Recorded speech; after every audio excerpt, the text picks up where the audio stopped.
Boar's Head is bringing a slice of Japan to the deli.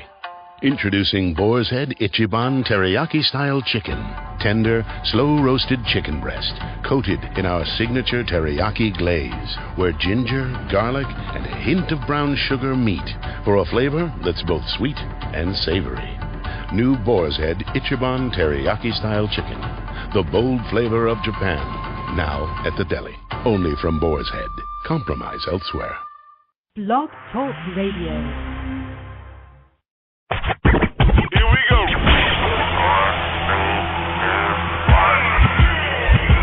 Blast off. This is True Capitalist Radio.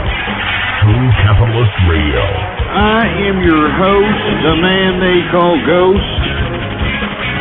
The badass of business. Give him capitalism or give him death. That's it. Period. Broadcasting from his Skyline office studios in beautiful downtown Austin, Texas. You sound fruitier than a box of Fruit Loops, for Christ's sake. And now, he'll take it from here. Your host, the prognosticator of prognosticators, the man they call Ghost.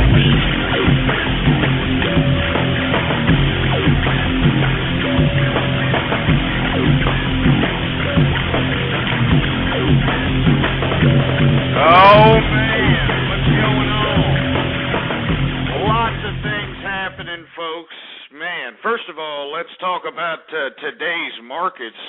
Everything was up. It was a great day if you had any kind of long-term investments. It was also a good day for some day trading. As a matter of fact, it was a little bit too good because everything was so spread out. Occasionally, you'd be holding on to a damn equity, and it just wouldn't pop up as it usually would because everything was going up. You know, there was so much, so much of the investor going around the market, for Christ's sake. But everybody should have panned out well today. I want to thank you for tuning in with me. If you're listening live, please retweet the broadcast right now if you're listening to me, and have everybody come to blogtalkradio.com/ghost. That's blogtalkradio.com/ghost. Just go ahead and spread that link around like wildfire. You know what to do. Go to the tweets or the Twitters and the social networking sites and the blogs, and go to your IMs and your SMS and all that other stuff. Anyway, blogtalkradio.com/ghost is the link to tell them to listen live. As a matter of fact, also, I know I keep reiterating this, but we do have a True Capitalist audio widget where you can cut and paste and post on your website, on your blog or social networking site, and actually simulcast the broadcast every time we conduct a broadcast. And, of course, we're live every Monday through Friday, 4 o'clock to 7 p.m. Central Standard Time. And, of course, for all the folks that are keeping track, this is episode number 48. And let me tell you, episode number 47 was great. As a matter of fact, all of last week seemed to be pretty cool. You know what I'm saying? I mean, it was South by Southwest out here in Austin, Texas, man. I mean, the streets were filled. It was like a damn, a week-long party. The whole world was here, it seemed like. I mean, we had everybody here, for Christ's sake. Everybody. We had St. Patty's Day last Thursday. Jesus Christ, that just goes to show you how much I've been sipping on the sauce. Last Thursday, and you combine that with the South by Southwest festivities that are happening here in Austin, Texas, or were happening, it was just unbelievable. But here at the end, folks, it got a little hectic, and I want to talk about that later, about my criticisms about South by Southwest. I know that I'm going to probably get a lot of people's panties in a bunch later on, but tough titty. Also, I want to talk a little bit about the unfortunate skirmish that we are now in, this theater of combat the United States is now engaged in, that is supposed to be some sort of international multilateral front. I mean, I don't know. We're going to talk about all that later. We're talking about the bombings in Libya. We're going to talk also about the continuing nuclear fallout and the nuclear devastation happening in Japan. Reports came out this morning that there were still white radioactive like smoke coming out of certain reactors out there, so we're going to talk about that. Also, we're going to talk about how this unrest is continuing to spread, and if you look at the barrel of oil, folks, it's not, I mean, like I said, what have I been saying? we're going to see a double-dip recession if these damn barrels of oil go up to about $120, $125 a barrel, all right? We are going to see an actual rebound in our economy if we can get these damn barrels of oil down to about $90 a barrel. But what's jeopardizing this is, well, obviously the bombing the hell out of Libya, and secondly, the unrest that continues to spread around these oil-producing countries in the Middle East. And once again, folks, if you're even if you're not in the market, even if you're just somebody that wants to gauge when the economy should do good or when it shouldn't, just so that, you know, you can expect to get a pay raise or expect to get a new job opportunity, keep your eye on barrel of oil, sweet crude, WTI sweet crude. And this is for the Americans. The Europeans, you know, I'm sorry, man. You know, your governments have really screwed you. You know, y'all got pussy pampered with that socialist crap. As a matter of fact, the EU met again today. They've been meeting all week, trying to, you know, finagle how exactly they're going to fund this bailout program for all these socialist countries, which is another reason why we had another uprise in the markets, folks. So, you know, let me tell you, it's getting good. If you're a day trader, it was great today. Well, not great, but it was good. If you're an investor, it was great. You know, if you had anything that was of any value to anyone within the next 3 to 6 months, you were doing good today. So it was great. We're going to go over the markets here in just a second. I also want to give my thoughts on Wyclef Jean. I know there's a lot of people that, you know, are probably thinking I shouldn't even give this idiot, you know, the time of day, you know, but apparently this idiot got grazed by a bullet in his hand or some crap out there in Haiti. Remember, this was the ass clown that thought he was going to go out and run for president out there once Haiti was devastated with that earthquake. He thought he could take his, you know, rap career or hip-hop career and all the money that he made from that, he thought he could be able to take that, parlay it, become the president of Haiti, and that's why he's there. Unfortunately, he's not going to be the president of Haiti. It looks like some other Haitian pop star that's, you know, within the geopolitical region of that country is going to be or looks like it's going to be the president, according to reports. But we're going to talk a little bit about that. Anyway, I want to go over the markets, folks. But once again, if you're listening live, please retweet the program. Tell everybody you know, social networks, the whole 9 yards. Remember, this show is pure word of mouth.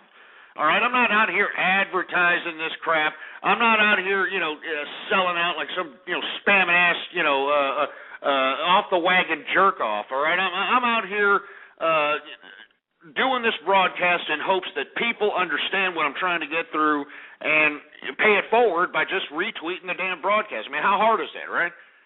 Anyway, let's go to the Dow Jones. We are over 12,000, folks. I know people were just sweating bullets last week, for Christ's sake. I mean, everything was selling off, the uncertainty. I mean, there wasn't even any consistency, like I was saying throughout the whole week last week. There wasn't even any consistency with the damn investor sentiment, for Christ's sake. So we could still see it with everything up today, but luckily a lot of things brought back up their value. We're up over 12,000 in the Dow Jones Industrials, folks. We closed out today at 12,036.50, an increase of 178.01 points, a percentage increase of 1.50%. So a 1.5% increase on today alone. I don't know if that's going to be a precedent. If it's not going to be a precedent, I would be very apprehensive to consider this a bull market, folks. Remember, there's a lot of factors you got to wear in. We had a hell of a sell-off last week. I think we have a lot of buybacks from that sell-off. We also have buyouts that are also increasing this market's viability to the investor. Today, we're going to talk about later, AT&T is going to acquire T-Mobile, which will make them a damn near monopoly in the wireless market, which, Sprint, of course, took a dive on there. I mean, a lot of things going on. Charles Schwab today is going to acquire Options Express, I believe it is. Or hold on, let me get that. Don't quote me on Options Express, but I know they're acquiring. Yeah, they are acquiring Options Express for $1 billion. All right? So you got all these acquisitions that are basically fueling the gains in the markets. And if you were actually day trading out here, it was just helter-skelter. I know that it benefited the long-term investor, believe me. I mean, I have long-term investments, and they've taken some hits, but now they're doing fine, and hopefully, based upon the fundamentals and not on investor impulsive reaction, we'll start seeing what the stocks should be worth, so to speak. But you can even tell today in the day trading, man. It's just kind of there's no type of trend is what I'm trying to say. I'm not trying to get too technical with folks. I know there are some day traders that after the market do listen to me, but there was no definite trends that one could take advantage of. I mean, it was a very weird day for day trading. Let me explain that right now. But as far as the regular investors, everybody was good. We're up over 12,000. Dow Jones Industrial. S&P 500 closed out today at 1,298.38 to be exact, an increase of 19.18 points, a percentage increase of 1.50%, so another 1.5% increase for the S&P. Give me a break. NASDAQ closed out today at 2,692.09, an increase of 48.42 points, a percentage increase of 1.83%. So it was just all around gains if you were in the equities markets today. Let's go to the commodities, because commodities were doing great just as well. And let me tell you, I do trade commodities. And let me tell you, when you're doing all these financial transactions, it just starts to accumulate. It just starts to accumulate and accumulate. That's why I say diversification is key, folks. If you want the stock market beat, it's all about diversification. Anyway, let's talk about the Brent crude. Brent crude took an increase today of 82 cents. It closed out today at $114.75 for Brent crude. Gasoline futures were up $3.50. Heating oil futures were up $1.92. Natural gas, it just kind of leveled out. It's just basically flat today. We have WTI sweet crude, which is the American crude oil that is shipped and consumed by America and North America. It closed out today at $102.15. This is the price, folks. WTI crude is the price that every American investor needs to keep their eyes on when it comes to gauging if we are going to have a rebound or a double-dip recession.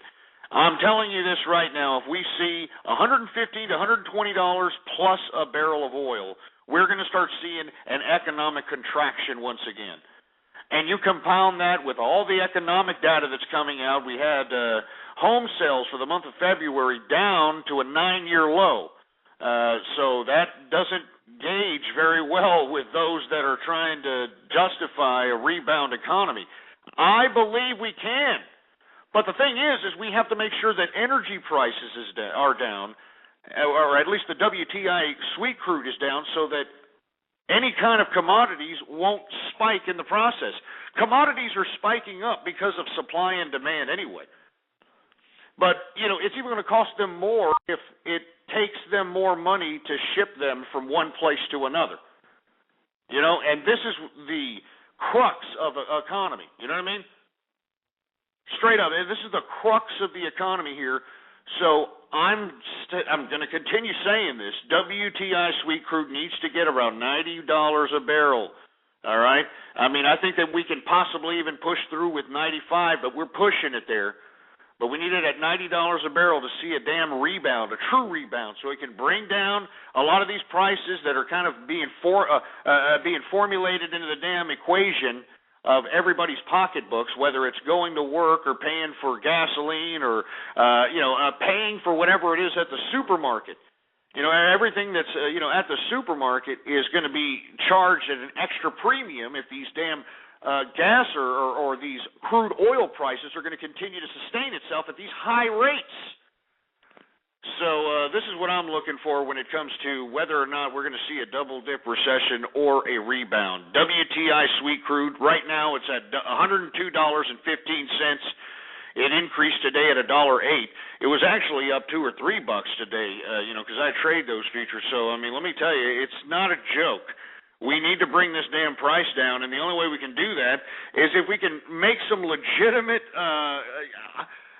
diplomacy. I don't know what Obama's doing with the bombings in Libya, but we've got to do something to calm this destabilization that's happening all over the Middle East. It's every oil-producing country that's fallen apart, and this is going to be hell not only for America, but it's going to be hell for the entire international community. I mean, we're going to see gas prices, oil prices, everything go up. So I'm just concerned. I'm sorry. I know there's people that are like, oh, I don't want to hear that. That's sad. I'm a realist, folks, all right? I mean, this is what we have to start thinking about, for Christ's sake. Anyway, canola futures are up $4 today. Cocoa futures, we've been seeing dramatic sell-offs throughout the last week and a half. We're starting to see them buy back, $62 an increase today. Coffee futures were up 80 cents, modest little increase there. They're pretty much high as it is anyway. Corn futures are up once again, $3. We're seeing buybacks on all those dramatic sell-offs from all-time highs on corn. And the reason we're seeing buybacks on that is because the Japanese earthquake and the tsunami. We're hearing reports that out of Japan that there's radioactive residue or radioactive positivity, whatever that means, on the food in Japan. I mean, there's radioactive particles in the food now in Japan. So this tells me that Japan's going to have to get their food elsewhere, and as a result, they're going to have to get it from the best agricultural producers in the world. The best one is America. There's others out there, but America's the best. And this is what's going to increase these prices of commodities. Like I said last week. I said last week early in the week that I was bullish on hogs, and I've been trading these things, believe it or not. I was bullish on hogs, and we've just been seeing dramatic increases on those, and we're going to get to that in a minute. But to me, when I see this, when I see the situation in Japan, I see that radioactivity or radioactive particles are in the food out there. You know that there's going to be an increase in buying activity and commodities. People need to be fed, and the people that make the food, the producers of the food in the world here, is America. So I'm looking at possibly corn going up a little tad bit more. Cotton is pushing back a little bit. It's down 16 cents. Wheat futures are pulling back. They're from dramatic increases for the past couple of days, minus $3. Sugar is decreasing at 23 cents. Soybean up 50 cents. Lumber futures down 60 cents, probably on that news of home sales. Oat futures are down $2. Soybean oil futures are up 11, and wool futures are up $5. Let's go on to the metals market. If anything was down today, it was copper. Copper was down because people they had to sell off somewhere so that they can move these capital in other positions so that they can gain some profit. So, of course, you were going to see a sell-off somewhere. It was right here in copper. It was down today $5.15, but in my personal opinion, I think that's temporary. There's too much industrial use for copper right now, especially as emerging markets continue to emerge, continue to modernize. I'm just kind of bullish on metals in general. You know it, and I know it, folks. As a matter of fact, let's go to gold. Gold today was up $10.80. I saw it as high today as about $17, if I'm not mistaken, up 17. Closed out today though at $1,426. $0.90, percentage increase of 0.76%. Silver futures are up, man, dramatically, even though we saw sell-offs last week because of the skittish-ass market. The damn skittish-ass market up in here. We had silver futures go up $1.05 today, an increase of 3% flat, man. I mean, the silver is looking hot. Anyway, let's continue on, shall we? Live cattle futures are up $1.95. We're going to continue to see those futures, cattle, hogs, everything because of this Japan situation. Cattle feeder futures are up $2.45. And I've been saying this time and time again, if you're wondering why your damn cheeseburger keeps going up in price, why your steaks are going up in price, it's now the live cattle futures are starting to rise. So it is a rise in cattle futures. But it's actually the feed, the cattle feeder futures, the crap they feed the cow is what's costing more than the cow. And why is it costing more than the cow? Well, like I said, folks, it takes corn, it takes elements out here of commodities that are already scarce, that are already high in demand, that already have high prices, and this is what causes the increase in this particular future, cattle feeder. The crap you feed cows so they can make them taste nice and juicy and plump, man. Yeah! Anyway, let's talk about lean hogs, folks. What have I said? The reason I said I was bullish on lean hogs, I think it was like Monday or Tuesday of last week, was because I know the Japanese culture. They like hogs, they like, cattle, corn, these types of crops. And, of course, we saw in those devastating, dramatic footage of the tsunami and earthquake that there was a lot of damaged agriculture, a lot of things that they're not going to get back. So as a result, they're going to have to go to the international community to get it, folks, and this is what's going to cause the prices of all these commodities to go up. And as I've said they were going to go up, they continue to go up. Lean hog futures have been continuing to go up. They're still up. They went up today $1.40, all right, an increase of 1.40%, folks. And that's the markets for your ass. I mean, let me tell you, everything was looking good today. All right, I mean, I want to go over the True Capitalist portfolio a little bit because, it's unbelievable, Let's talk about AGP, Amerigroup, when we were bullish on this stock at $55.85, February 18th. Today it closed out at $60.27. It increased 19 cents today alone. That's a gain of 7.91% on your money there, folks. If you would have listened to us and entertained that stock, you would have gotten anywhere in that range. But here on the True Capitalist portfolio, it's 7.91% on your damn money. If you'd have bought 1,000 shares of those, you would have made $4,420 right now. That's how much you'd be up. Now, one winner that I just couldn't believe that is just doing unbelievably well, but as I stated when I was bullish on this, and it wasn't even like a bullish stock in the sense of getting dramatic gains. It was a bullish stock in the sense of a security play. It was a stock that one would put their money in if they're not an investor. If they're just somebody that wants to, just put their money and hedge against inflation by not putting it into a damn bank account that's just going to get you, 1% interest. It's not even going to, pay the amount of inflation that's going to increase. You want a safety play. I said, just for an example, what about Coke? You put about, $500 or $700, whatever you can afford a month, and put it into some security stock like Coke, symbol COKE. All right, that's the symbol, COKE. And when I suggested this, this was February 4th last month. At the time, the price was rather high. It was $53.16. All right, $53.16. Today, folks, it closed out at $62.65. Man, oh, good God. Let me tell you, folks, unbelievable.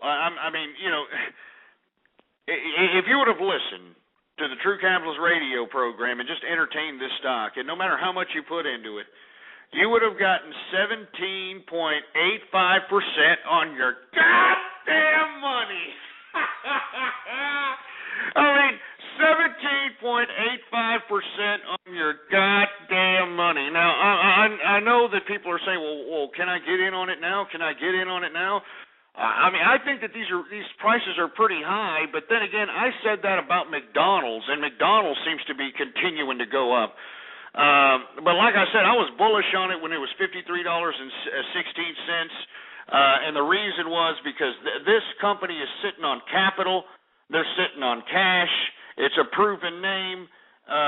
Everybody knows Coke. As a matter of fact, we just said it last week, that Diet Coke has now surpassed the second largest consumed Coke beyond Pepsi.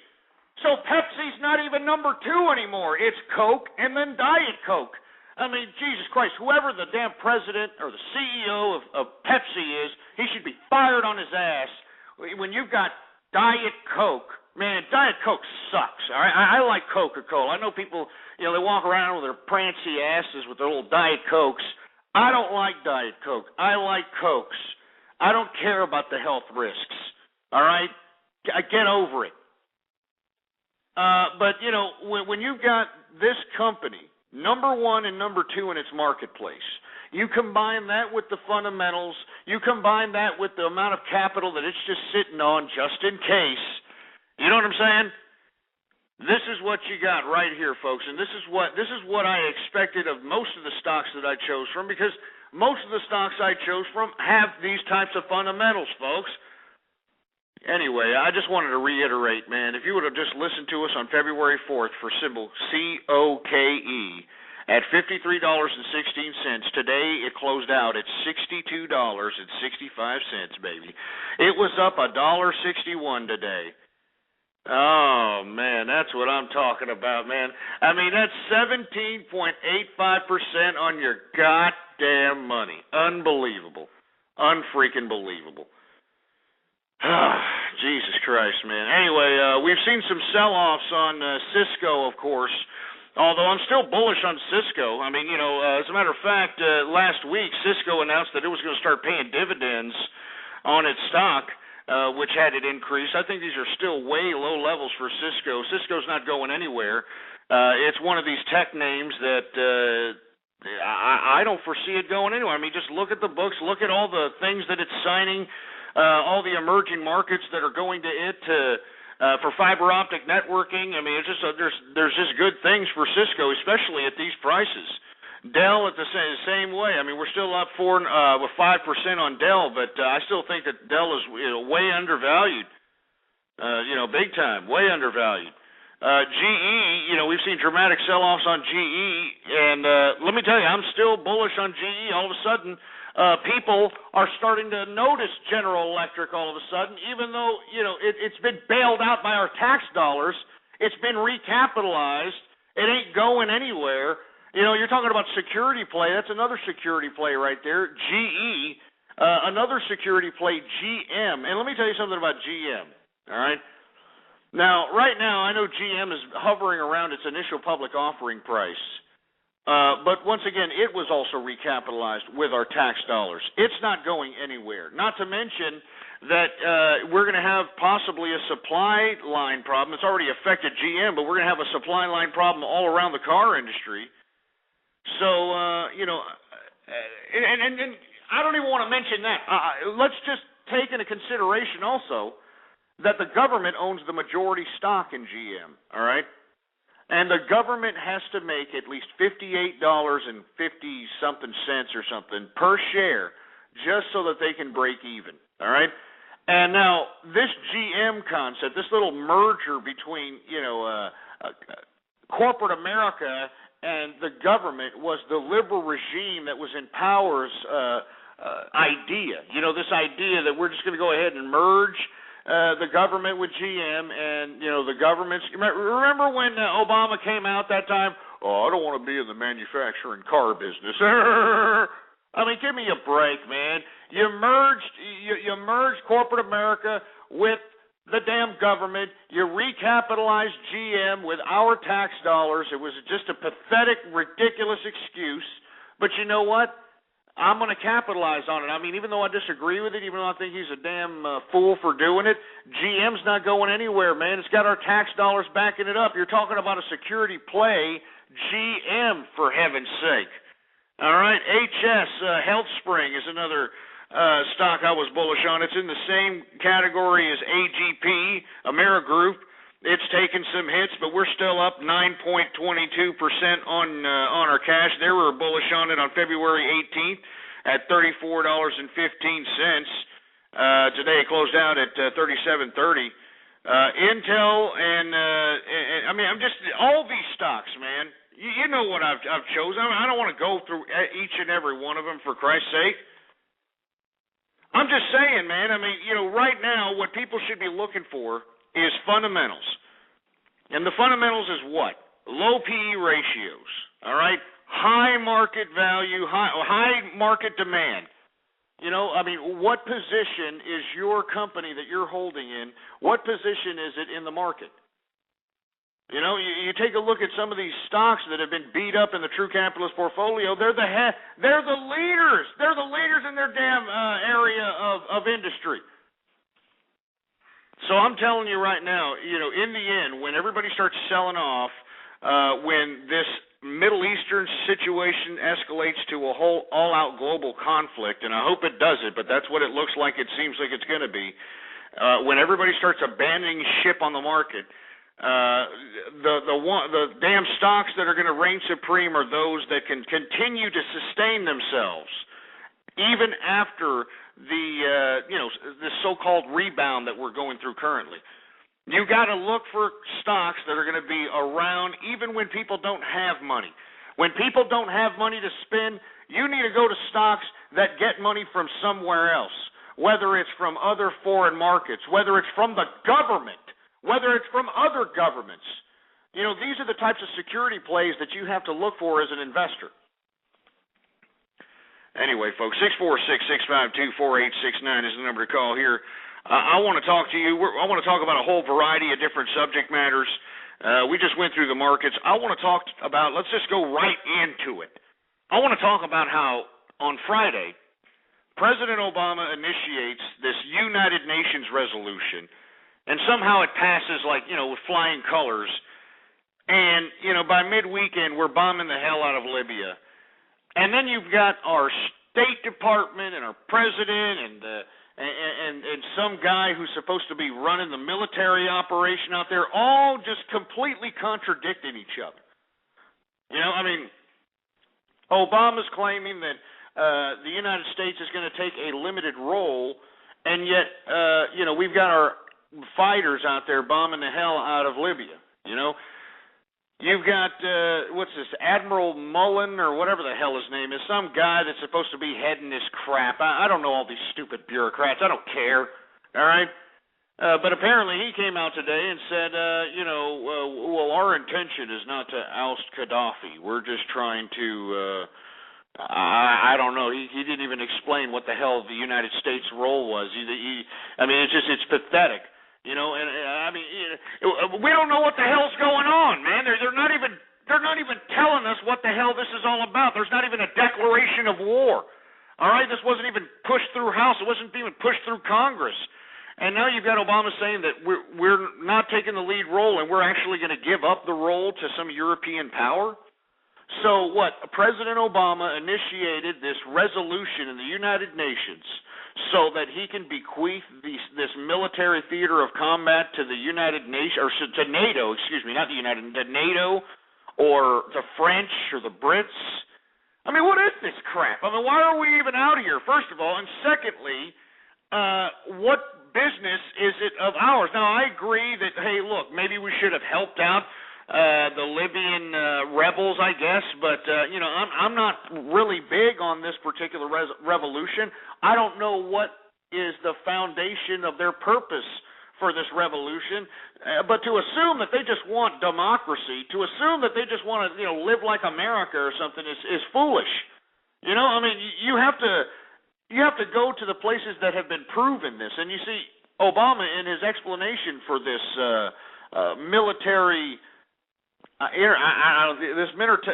intervening with the Libyan civil war, he's calling it a humanitarian situation.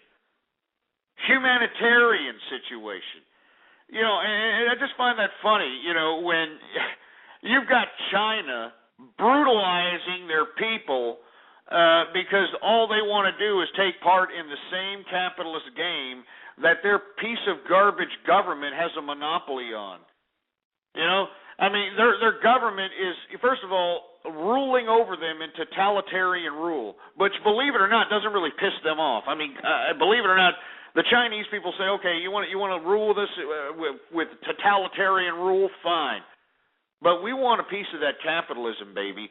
And you know, of course, you know, the bureaucrats out there, you know, they don't like that. They don't like when they have to relinquish power. So this is why you've got this uprising in the Jasmine Revolution in China, and how it's being brutally just subversed. I mean, it's being put underground. I mean, it's become dangerous to even have a jasmine flower in China. I kid you not. You have a damn jasmine flower, you could get brutally beaten and put into some damn Mao Zedong concentration camp, so you can be reprogrammed to be a good, communist Chinese servant.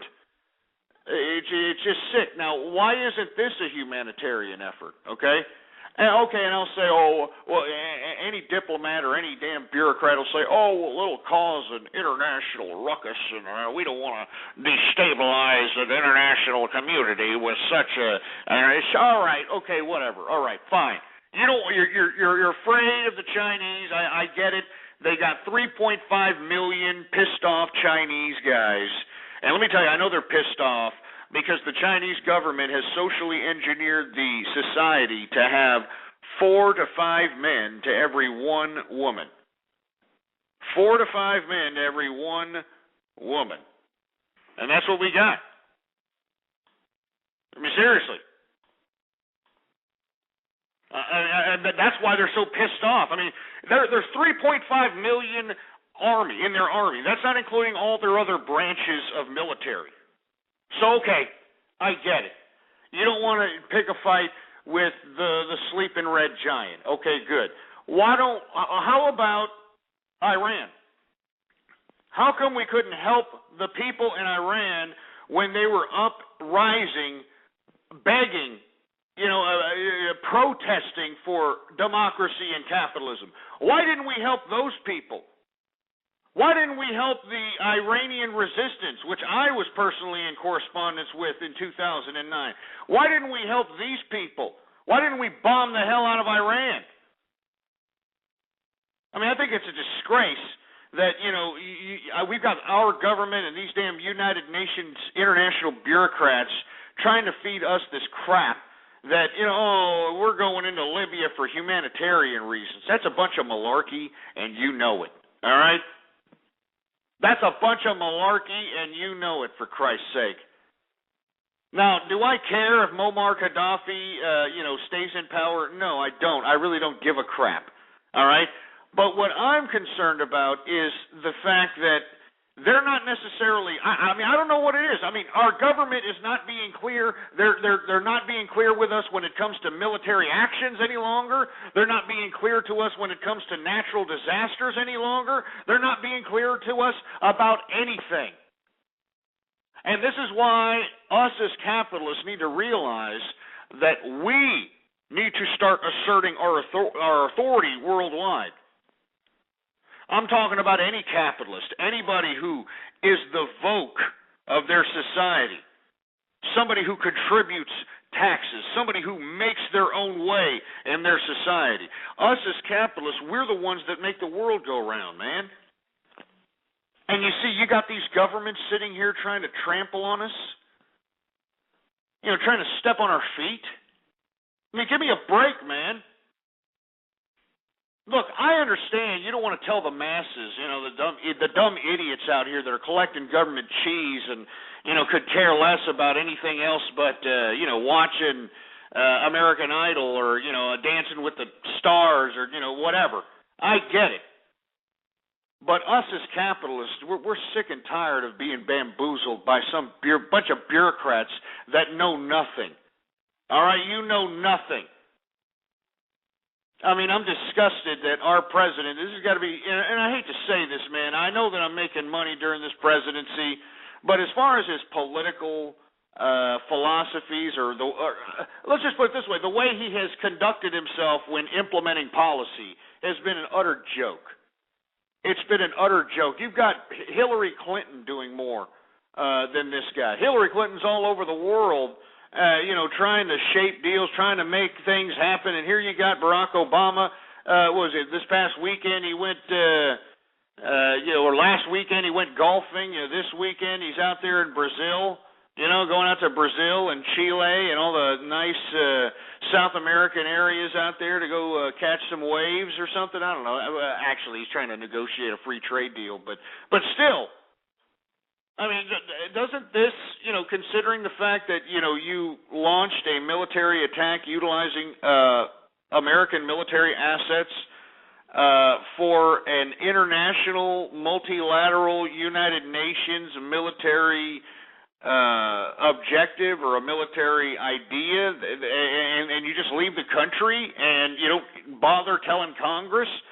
Not that I trust those scumbags either, but I mean, it seems to me that, none of these damn bureaucrats give a crap, and because they don't give or because we don't give a crap, they don't give a crap.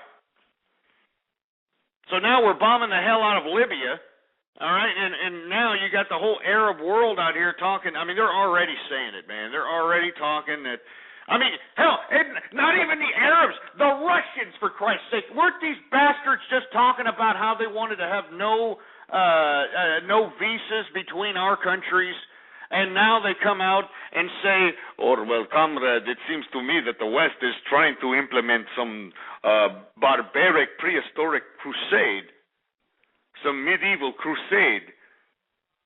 That's what the Russians said today, that the West is trying to, conjure up some sort of medieval crusade, for Christ's sake.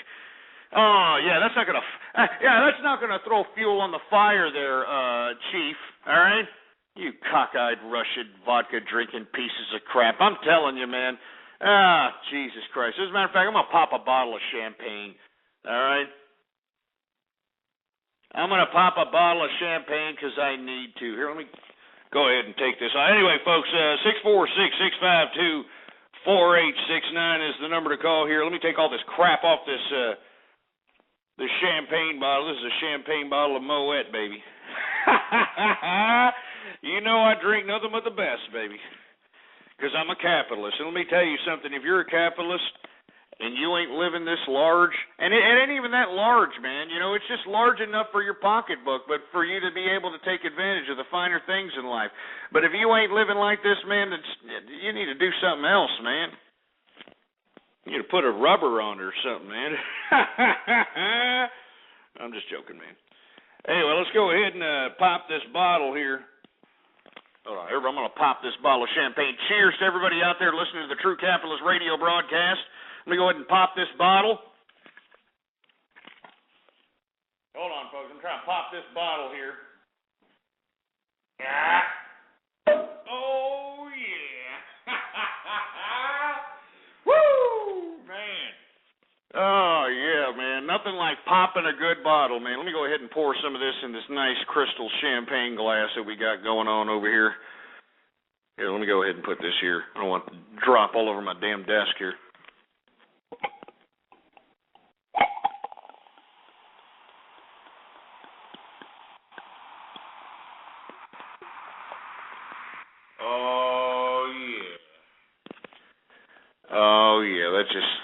Let me smell it real quick. I'm sorry. I'm sipping on some Moet, folks. I'm going to take some calls here in a second. We are talking about this unfortunate military theater that America is finding itself in. A third military theater of combat, I mind you. This is not just, let's not forget Afghanistan and Iraq. Now we're doing some garbage in Libya. This is looking pretty bad. Here, cheers, everybody. Cheers. Here's some Moet here. I know Dom P is great. Cristal is great. But I have those sitting in my wine. Well, I got one of these little wine refrigerators, and I actually put like at least about 5 or 6 different bottles of Cristal, 5 or 6 different bottles of Dom P. And I'm holding on to them for a year or two, so when they increase in value, I can liquidate those bottles on the damn street out here, especially in Austin, Texas. We got a lot of damn champagne-popping mofos out here, and they really appreciate the years. They really appreciate all these nuances and stuff. So that's why I'm saving my Dom P's and my Cristals, man, because those are going to be worth some cash. And I'll pop one. when they start peaking or something. But let me tell you, I'm going to sell them because it's not only a hedge against inflation, but you can just easily liquidate out on the street and get yourself some decent drinking money, or hell, go out and get yourself whatever. And what I mean by decent drinking money, I'm talking about, $600 or $700. You know what I'm saying? I mean, when these damn things peak here, $600 or $700 is what these damn bottles are going to cost out here. Well, the $400 or $500, cash, but you know what I'm saying. Anyway, cheers, man. Oh, that's great stuff, man. Anyway, 646-652-4869. I want to hear from you. What do you think about what's going on here? 727, you're on the air. Hey, Ghost. Hey, what's going on, man? That Eastern Libya, there's a couple articles out there you can find, but Eastern Libya is home of something like the Liberation Anti-Libya Army Rebellion Group or whatever. I don't know, one of those groups. But they're actually listed on the State Department's terrorist list. They're tied to Al-Qaeda. So Eastern Libya is really an Al-Qaeda terrorist group that is trying to overturn Gaddafi, who we're helping. Wow, right no now. kidding. Yeah. Well, he was making that claim when he was on the television, during the interview. This was before the actual civil unrest turned into civil war. He was out there claiming that this was Al-Qaeda. It was Al-Qaeda that was raising up against him. So, there are articles out there confirming this from credible sources. Absolutely. Huffington Post has an article, and they're an Obama cheerleader, but they've actually got some good articles from time to time. But I'm not saying the whole country. It's a hodgepodge of people when you get these uprisings, rebellions, and protests. But the eastern part of Libya, where the stronghold of this protest is, and where he's battling to gain control, is home of an existing group that's been fighting with Gaddafi forever, and they are on the State Department list of terrorist organizations. I don't understand why we're even doing this, really. I mean, I understand that they're trying to make the case that this is a humanitarian effort, an attempt to give the rebels an attempt to overthrow the government or something. That our president is telling us one thing, the State Department's telling us another thing, the Defense Department is telling us another thing. One person is telling us that Gaddafi is not targeted for assassination. Then you've got Sarkozy and his men out there, the French, bombing the hell out of this guy's compound. I don't really know why we're there. I mean, if you want to talk about humanitarian efforts, there's a whole bunch of other humanitarian situations in the international community that deserve our attention. Why we're focusing in on Libya. And if people are going to say it's because of the oil, it can't be because of the oil, because it's only 2% of the oil. Yeah, I'm not sure. I don't think he knows why he got into this. I mean, that's why it took him a month to get into it. I think he got into it because the rest of the world was going to get into it without him. And he was looking like an idiot. He didn't know he didn't have a plan. He didn't know what to do. Still don't think he knows what to do. I mean, they get up there every day talking about no-fly zone, no-fly zone. What has the no-fly zone got to do with dropping missiles? It's a no-walk zone now. Yeah, I mean, good point, man. Good point. What do you mean, no-fly zone? They haven't shot down any of the Libyan Air Force. The no-fly. It's ridiculous. It's not a no-fly zone. You're attacking the building. You're knocking down buildings. That has nothing to do with a no-fly zone.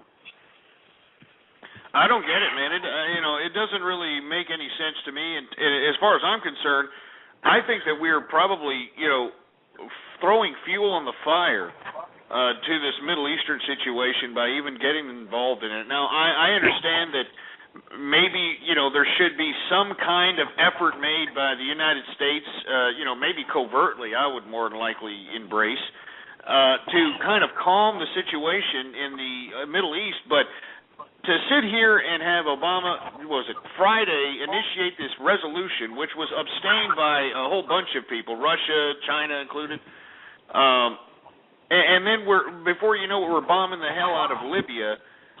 I just don't understand where this goes. There's no clear objective here. It looks to me like Obama's just kind of rolling the dice and just seeing what happens, or he's being told what to do by the Europeans and the people in the international institutions like the United Nations. Well, he chooses his words very carefully. He the whole time he spoke to America, you could tell he was trying to differentiate the whole entire process from George Bush, Iraq, and Afghanistan. I mean, we're going to only be there a couple of weeks, blah, blah, blah, blah, blah, blah. He's taking shots at Bush every single chance he gets. And you know what? And now they say, well, we're gonna be able to transfer this thing over in a couple of days, or it's not going to be weeks, whatever. Dude, what does it matter if you transfer it over? You went in and carpet bombed the whole country. I mean, where was that part of the no-fly? That's why the Arab world, the United Arab Congress, or whatever that group was, they encouraged them to put in a no-fly zone, and then today and yesterday came out and criticized them, saying, what in the world are you doing? We wanted a no-fly zone. We didn't want you to run around and drop bombs on the whole entire country. No, you're exactly right. As a matter of fact, that we have dropped, from the last I've seen in the reports, $70 million worth of bombs? $70 million worth of bombs, United States bombs, on this supposed non-United States military theater. This is supposed to be a multilateral United Nations. I don't know what the hell this is, but this doesn't set a good precedent with America and foreign policy. I think that people need to read into more of what this means. I understand if we're going to go in and help somebody for a humanitarian effort, but there's no proof that the opposition in Libya is truly democratic, nor do we know for a fact that these people are going to oblige a certain way of civility that we interpret that they want. I mean, I haven't heard any propaganda. I haven't read anywhere. I haven't seen any websites. Let me tell you, I try to keep myself astute with all things international. And I have heard nothing. This was before or after pro-Libyan democracy sites. I haven't seen any pro-Libyan democracy videos. I mean, this is not something that has been in tune with the general Libyan population. So what I'm saying is, if we're doing this for a humanitarian effort, why can't we go elsewhere and do this? I mean, the Libyans, for a lack of a better term, they can, take care of themselves. And if they can't take care of themselves, why doesn't the damn OPEC or the Arab League take care of this situation? Why does it? If NATO and the United Nations are this concerned about it, why don't they take care of it instead of having us take the lead as if we're the ones that are initiating war in a crusader-like manner, man? Right, and this is not much different than Egypt or any other of those countries. This is just a bunch of mob families fighting over turf and fighting over who gets to control the action, and that's all it is. Unreal, man. Hey, on a side note, I went in on bought an option this morning. Went long on Sprint. Got in at about $4.33, and bought an option. And it's after hours right now is about $4.40. So the stock itself is up 7 cents from where I went in on it. So if it holds that, it goes up 10, 15 cents from if it gets up to about $4.45 or something, I'll probably be looking at selling it tomorrow, maybe about 15 to 20% return on my option. So. Man, awesome, man. Were you playing the AT&T T-Mobile situation? Because absolutely. Sprint was supposed to have that deal. Yeah, I've been looking at Sprint a long time. I'm impressed with the stuff that they're doing. They got this network vision coming out where they're going to be able to do software installations at all their existing Nextel and Sprint towers, and the Nextel towers are going to be able to run the Sprint network, and the Sprint network is going to be able to run the Nextel networks, and the WiMAX 4G service is going to run. They're literally going to take 3 networks and be able to run them all from each existing tower that they own. And it's going to, I think in about 12 to 16 months, Sprint is going to have the best coverage in this country. And not only that, they're going to have the most spectrum. They're going to be one of the only companies out there that truly give you unlimited data and be able to handle it. The only thing Sprint is missing is customers. They got the Yeah, network, no kidding. and they've got the network, and they've got the plan to expand the network with what they existingly own. And they've got more spectrum than Verizon. They've got the frequency that they own is like 4 to 10 times more than any other carrier. So they're gonna. A lot of these other carriers have better coverage right now, but Sprint is gonna make that up. I haven't gone in on them because the stock's been doing great based on that T-Mobile rumor. So I hadn't want to go in on it because I don't like to go in late on something. So when I woke up this morning, I saw that thing was down 14%. I read a little bit about it. I said, "This is bunk, man. I'm going in long on this thing at the bottom right now." So we'll it's just impulsive investors, man. It makes me sick. Right. You have everybody reacting hysterically to the news of the acquisition. Now tomorrow, what you're going to have is about 20 hours worth of people going, "Man, there ain't no way that the Justice Department or the SEC is going to allow this thing." You're going to have skepticism of this deal being able to be pulled off, and that's gonna hit the market tomorrow morning. The exact opposite of what hit it this morning. And they were just talking about the SEC and the antitrust, the whole rigmarole when it comes to the implications of this merger with AT&T and T-Mobile.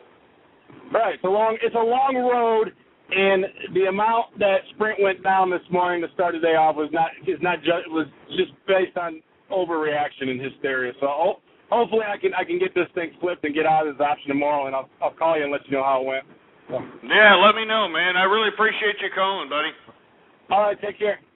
You take it easy, man, and good luck to you. That was some really good information there about the Libyans in East Libya possibly being hooked up with Al-Qaeda, or they've been known in the State Department to be an affiliate of Al-Qaeda. Excuse me. And, that's some serious implications there.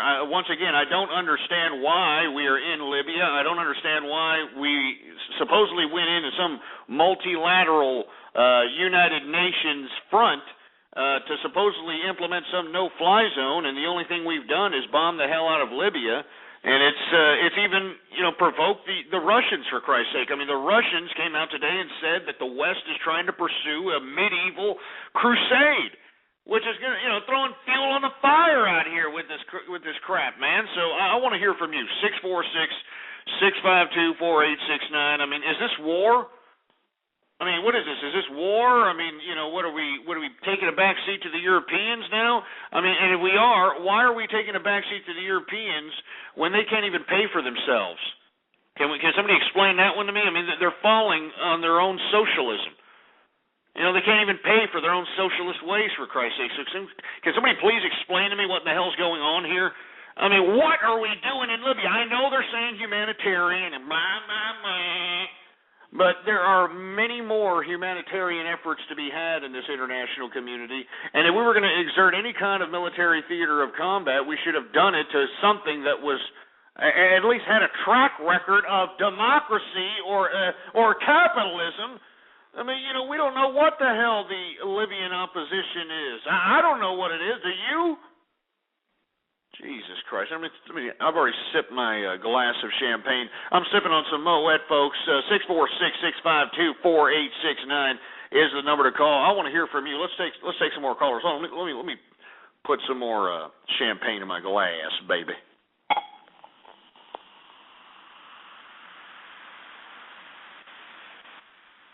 Oh yeah. That's what I'm talking about. Oh man, sipping on champagne. Oh man. Anyway, let's take some calls here. 646-652-4869. 213, you're on the air. Ghost, what's up, baby? It's been a while since I spoke to you. I had to wait to get my government-assisted cell phone service activated. But I'm back now. You can expect me to call every day now. But listen, Ghost, I wanted to go back to what you were talking about the beginning of the show. You were saying Cisco stock is going down. The reason Cisco stock is going down is because the only good flavor they got is the peach flavor. And, you got 4 Lolcow out there, Wild Irish Rose. That's always a good choice. But, people just don't drink Cisco like they used to. Drink Cisco? What are you talking about, drink Cisco? I talk about Cisco, baby. I'm not talking about Cisco the drink. Hold on. I'm not talking about Cisco the drink, you idiot. I'm talking about Cisco the stock. The Cisco the fiber optic. I'm not talking about a damn drink. Yeah, baby, but see, they done come out with 4 Loco now, and they taste better than Cisco. And I've always been a Wild Irish Rose drinker from the beginning, baby, since I was on a bottle. You know what I'm saying? That's what I've always drank. That's what my mama drank. You know what I'm saying? So we've always drank Wild Irish Rose, but I don't even see niggas in the hood drinking Cisco no more. I know that you're in 213 area code, so that means that you are in California. Are you glowing from radioactive activity yet or something? No, baby, we just popping bottles, living like capitalists. You know, we just waiting for the first of the month. Screw the first of the month. All right? I don't want to hear about the first of the month. I don't want to hear that you're collecting tax dollars, to benefit yourself. And why don't you stop that kid from crying, for Christ? Why don't you change his shitty diaper? Oh, Jesus. What? That sounds horrible. What goes? You still there, baby? Yeah, I'm here. I'm just listening to what the hell you're doing to that kid, for Christ's sake. I ain't doing none of that kid, baby. He's just waiting for 8 more days for it to be the first of the month. We can go out and get us some ribs. You know what I'm saying? Some ribs and some Cisco, baby. We're going to try to help them Cisco stocks out this first of the month. Hey, are you getting acid rain out there in the West Coast? Oh, yeah, we making it rain, baby. We making it rain. No, I'm not saying if you're making it rain. I know it's raining out there in Los Angeles right now in 213 area. I know it's raining in your area. So what I'm saying is since you have that radioactive debris and radioactive smoke coming in from Japan, do you have any kind of acid rain coming down on you? I'm not making it rain like you're in a goddamn strip club or something, you milky liquor. Oh, well, it's raining, Ghost, but it's always raining around here. You know what I'm saying? Well, that's what I'm saying. I mean, are you seeing anything different? I mean, is it looking weird or anything? I mean, I know that you're being affected by the Japanese nuclear meltdown and the debris coming in from the Pacific. Are y'all glowing? Are you getting acid rain? I mean, this is serious stuff. Sounds like something's affecting that kid over there. Sounds like your kid's sniffing in a couple of radioactive activity, maybe some asbestos at the same time. Well, I mean, quite frankly, baby, I don't care about the next nuclear meltdown in Japan because it ain't helping me get my bills paid. You know what I'm saying, man? So all you care about is getting your bills paid by the government? Is that all you care about? That's all you care about? Hey, baby, by the government. My government, if I got to hustle, I got to hustle. I do what I got to do. What are you doing hustling? How are you hustling? I'm going out there, I'm making my money, baby. That's all I'm doing. I'm going out there making my money. You're collecting from my tax dollars. How are you hustling? Can you explain that concept to me? How are you hustling? Yeah, baby, I'm just living like a capitalist like you. I'm just being a capitalist, baby. You're being an ass clown. That's what you're being. Get this idiot off the rake. Get him off! I mean, give me a break, for Christ's sake. You see, you notice how, these ass clowns are very evasive. They're just like, oh, yeah, I'm hustling, baby. Yeah, I'm just doing this, baby. Well, what exactly are you doing? I'm doing this and that, man. Yeah, man. They're collecting off our tax-paying dollars, folks. And let me tell you, this government, it's taken a dirty diarrhea crap on capitalists way too long. And this is why I do this broadcast in hopes of inspiring capitalists to understand that we have to organize. We have to realize that we are the folks that create society. We're the ones that make things happen. We're the ones that fund these damn bureaucratic governments. We're the ones that fund this stupid government cheese and all that crap. And we have to assert ourselves as that type of authority. And we need to tell these damn bureaucrats that, hey, wait a minute, we're not going to continue We're not going to continue to oblige your little power-hungry autocrat ways, you freaking milky liquor.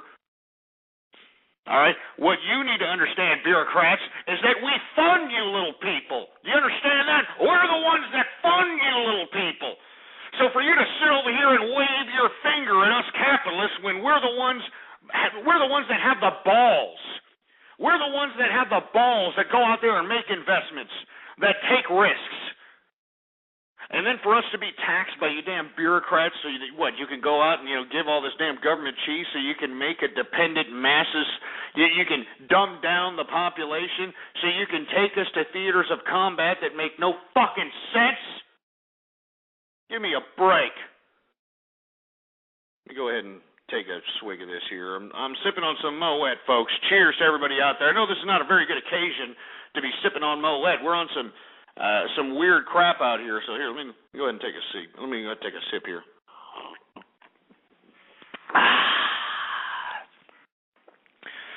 That's what I'm talking about. Anyway, I think that what's happening here in Libya is bunk. It's stupid. It's silly. The United States shouldn't have had nothing to do with this crap. If Sarkozy wanted to bomb the hell out of Libya, we should have let him bomb the hell out of Libya. All right, let that be their problem. Now, we're going to be the bad guys. We're going to be the ones that are focused on, in the Arab world as the great Satan. We're going to be the ones that are focused on as them crusaders and crap. It's stupid. All this primitive religious crap, it makes me sick. It makes me sick, man, that we're still talking about this crap. Like 1,000 years later, Jesus Christ.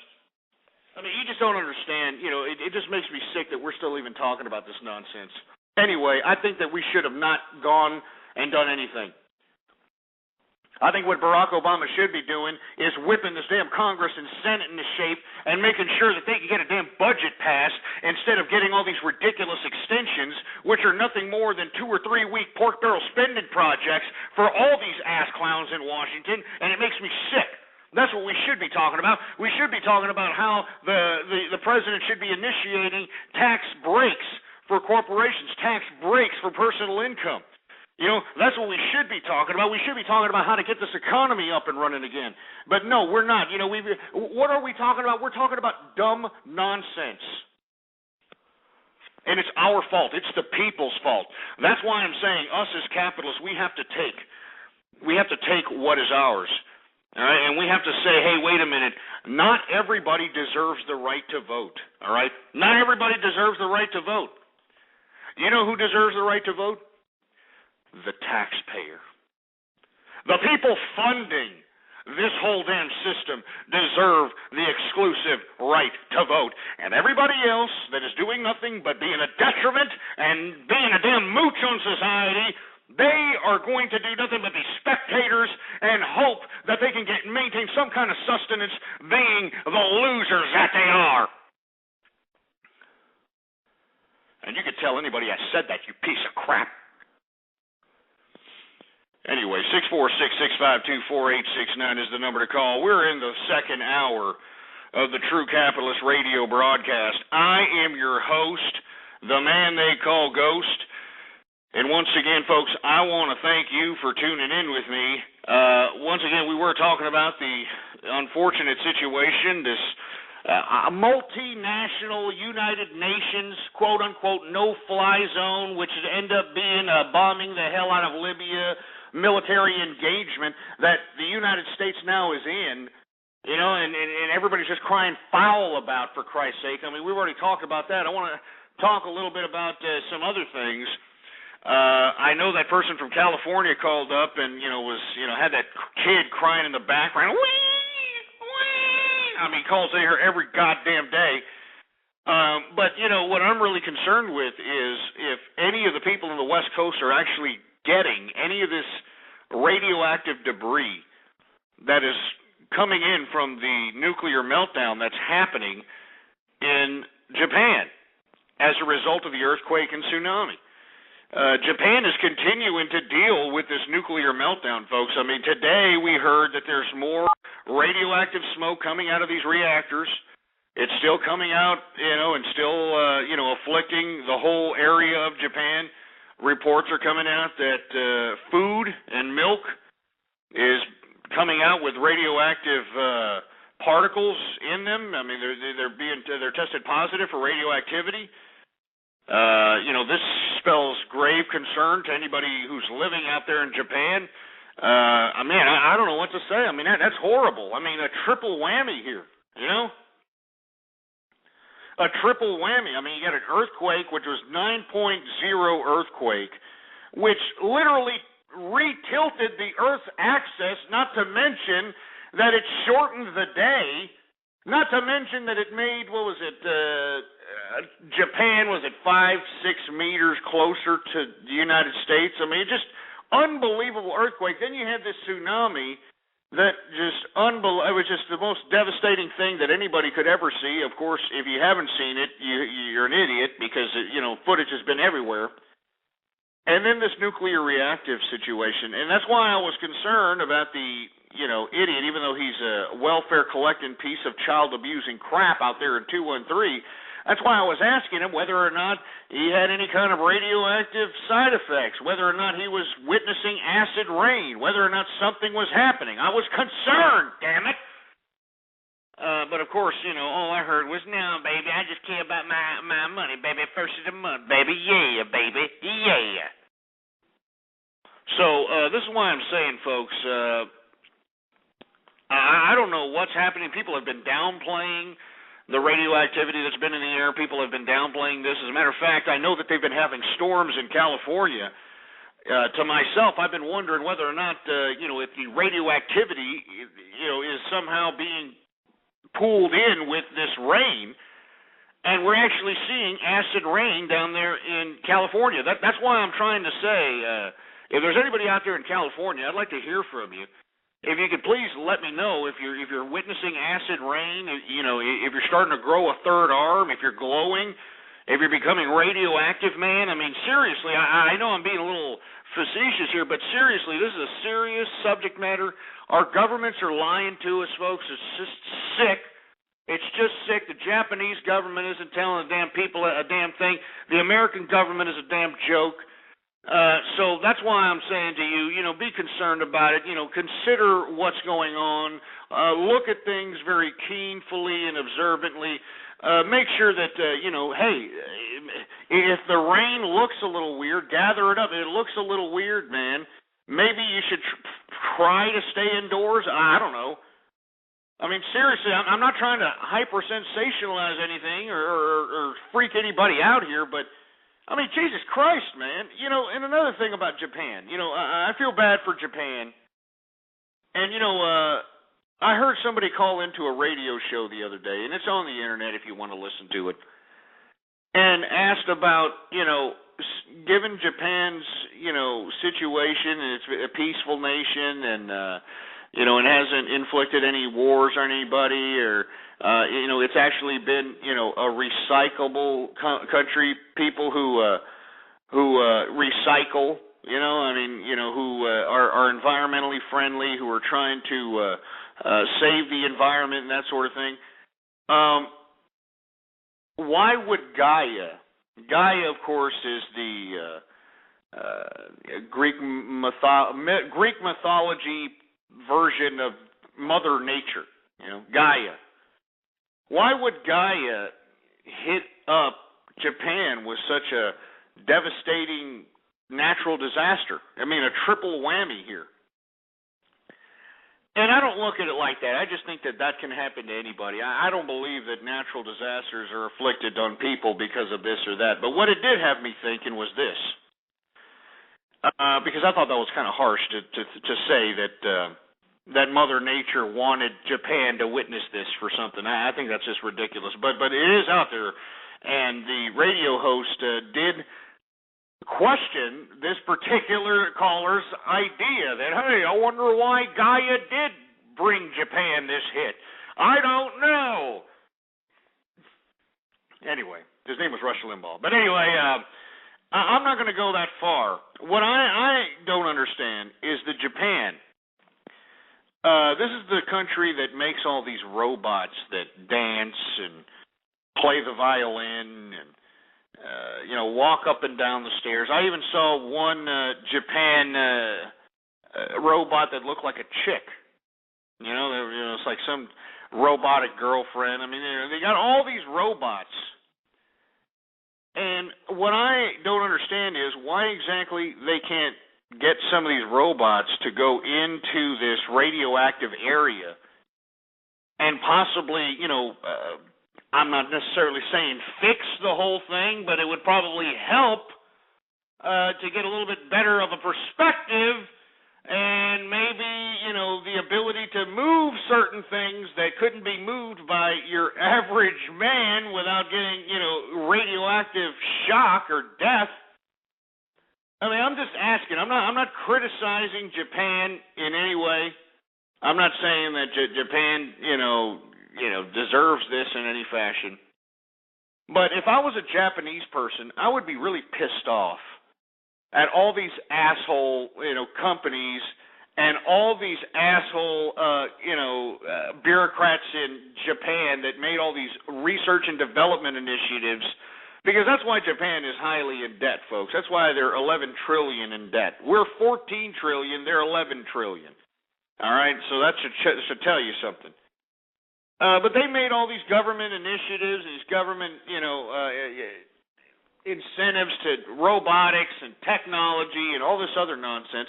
Why isn't there a robot that these Japanese have built to go in and, if not fix the reactor, turn it off? I mean, do something. Have the robot spray the freaking water. I mean, do something, for Christ's sake. I mean, it's affecting America. That's why I'm pissed off, for Christ's sake. It's affecting America. It's not just affecting Japan out here. You got people in the West Coast that are breathing in this radioactive activity, and then you've got the government saying, "Oh, don't worry about it. Everything's going to be okay. Just trust us, huh? Have we ever lied to you?" I mean, seriously, for Christ's sake, man. I mean, what the hell's going on here? Anyway, I'm just saying. 646-652-4869 is the number to call. I want to hear from you. 310, you're on the air. Yeah, we haven't seen much acid rain here out in California, but there's definitely been a lot of chocolate rain. Chocolate rain, man. That's pretty much all we've seen. No acid rain, just chocolate rain. Oh, okay. Yeah, that was the shittiest song I've ever heard in my life. All right? And everybody who made that asshole a viral video, you all deserve cancer of the colon. All right? Seriously. Pieces of crap. Anyway, I'm just saying, folks. I mean, look, I'm not saying anything devious. I'm not saying anything controversial. I'm just asking a question. Why exactly Japan is making all these robots for this and for robotic girlfriends? They got that. What was that one robot that dances around like does the Macarena or some crap? I mean, they're making all these robots, and they can't just make a robot to go into the radioactive nuclear reactor to do something. I don't know. I pour the water on the reactor or whatever it takes, man. I mean, am I the only one that is, brave enough to ask this question? I'm just asking. I'm just asking. I mean, it's affecting America, all right? It's affecting my country, and that's why I'm a little concerned. So if you happen to be a little pissed off that I'm asking this question, Top Kitty! It's affecting America, and not only that, who the hell knows if this radioactivity isn't going to blow itself into the Midwest? Isn't going to go blow itself down here to Texas, for Christ's sake? I mean, I'm serious, man. Think the government's telling you that, everything's going to be okay. The government says it was okay, so, I should go back to sleep now. Yeah, right. You kidding me? Our government told us that we were going to implement a no-fly zone in Libya, and now we're bombing the hell out of the place, for Christ's sake. We're bombing the hell out of everything. We have used, America has used $70 million, probably more because, it's still happening right now. But up so far, from the last reports I've read, $70 million in missiles bombing the hell out of Libya. I mean, can you believe this crap, huh?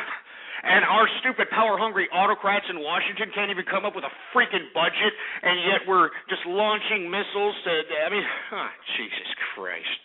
It just makes me sick. It makes me sick! It makes me sick, man. It really does. Let me take a sip of this. I'm not drinking enough. I think that's what it is. I'm not drinking enough. I'm not boozing enough. Let me chug this damn champagne here.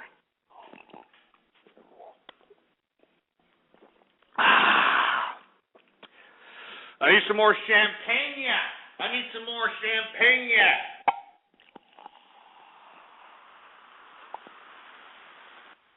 Oh, yeah. Anyway, I want to hear from you folks. 646-652-4869 is the number to call. I'm going to take some callers here. 404, you're on the air. Yeah, my name is Herbie, and I like scrubbing toilets. Yay! I like Ghost because he likes tar. Yay! Yeah, you're a moron. All right.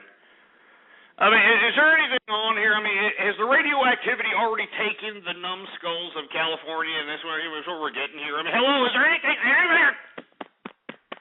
Is this goddamn thing on, for Christ's sake? I mean, good God, man. Anyway, I'm going to move on to another subject matter. I'm going to talk a little bit about home sales falling to a 9-year low, folks, all right, for the month of February.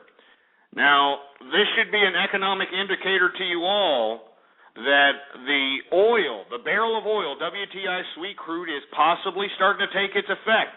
Remember last month when we reported about new home sales, it was all positive. Remember that? If you're an avid listener, you remember that crap. Now, for the month of February, we're at a 9-year low for home sales. So that should be an economic indicator to everybody that, we still not, this rebound may not have, much oomph to it, if you will. It may not have that much balls to it. So that's why I'm saying, folks, if you're an investor, what you need to worry about is fundamentals. And the 3 keys to investing in stocks, once again, you have to have fundamentals, which means low PE ratios, low debt-to-income ratios, those types of things. You need to have demand, which means that whatever stock you're invested in, it has to be in demand. In whatever industry it's in, it has to be in demand. It has to be wanted by people. And how do you know this? Well, just look around you, you idiot. All right? Look at the commercials. Look at everybody that's wearing something if it's a retail stock. Take a look at the industry. Research. And lastly, folks, there's got to be potential for profit. Oh, yeah, let me tell you something. That really, profit kills the last two. Because if a company that doesn't have good fundamentals, a company that doesn't necessarily appear to have big demand, when it has profits, all of a sudden it goes through the freaking roof. You know what I'm saying? All of a sudden it goes through the freaking roof. I mean, just one day, once it puts out better than expected earnings, boom, right up. That's why for day traders, earnings plays are excellent. Not only that, news plays are excellent. In today's market, with all the volatility and the investor impulsive reaction, right now, man, it's just a great opportunity, man. If you happen to have 20 grand, 10 grand laying around, put it in a damn account and start day trading, man, moving that money around to where all the volatility is, and then just selling off at the end of the day, man. It's great. I encourage everybody to do that. Just don't sit on your ass. I mean, seriously, don't sit on your fat cottage cheese ass. But if you're a long-term investor, once again, home sales fall to a 9-year low, folks. Everybody who thought that possibly the real estate industry was creeping up out of its shell, this doesn't look good with this economic data that came out today. So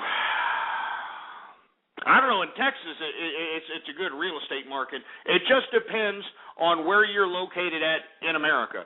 We have to remember that most American municipalities and states are under high deficits, and this could also be waning on this particular economic data. So we're going to keep our eyes focused on this too, folks. Always remember that the real estate is a decent gauge on whether or not people are actually blowing money or actually making money.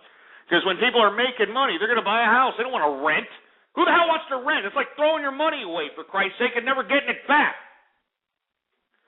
I mean, at least when you buy a property, even if you get lent the money, the money that you pay, the principal that you pay to the financing of your home, you can actually utilize in a rainy day situation with some kind of a home equity loan.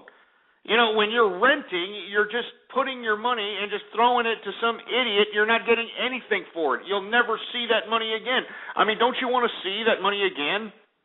I mean, I never understood why, people rented, unless you're just some baller that just makes so much money and you just don't want to have one particular home because you're just such a big baller and you just want to have, like, rental properties everywhere because you can do that.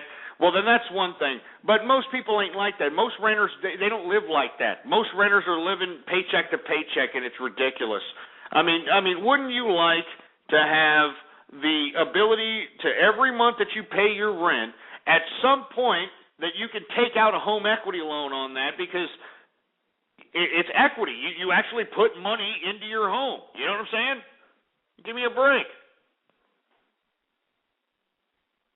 And somebody's saying, well, every time you make a payment, you lose 10%.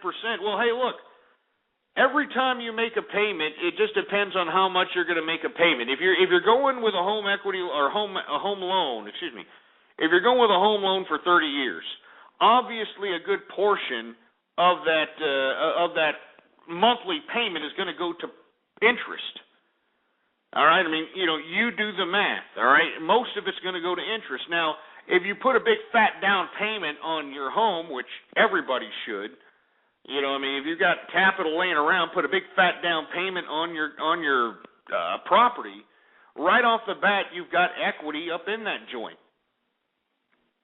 So I don't know. Anyway, I'm just saying, the home sales are falling, 9-year low, doesn't look good, and it's not a very good economic indicator, man. I mean, in my personal opinion, I don't like that indicator at all.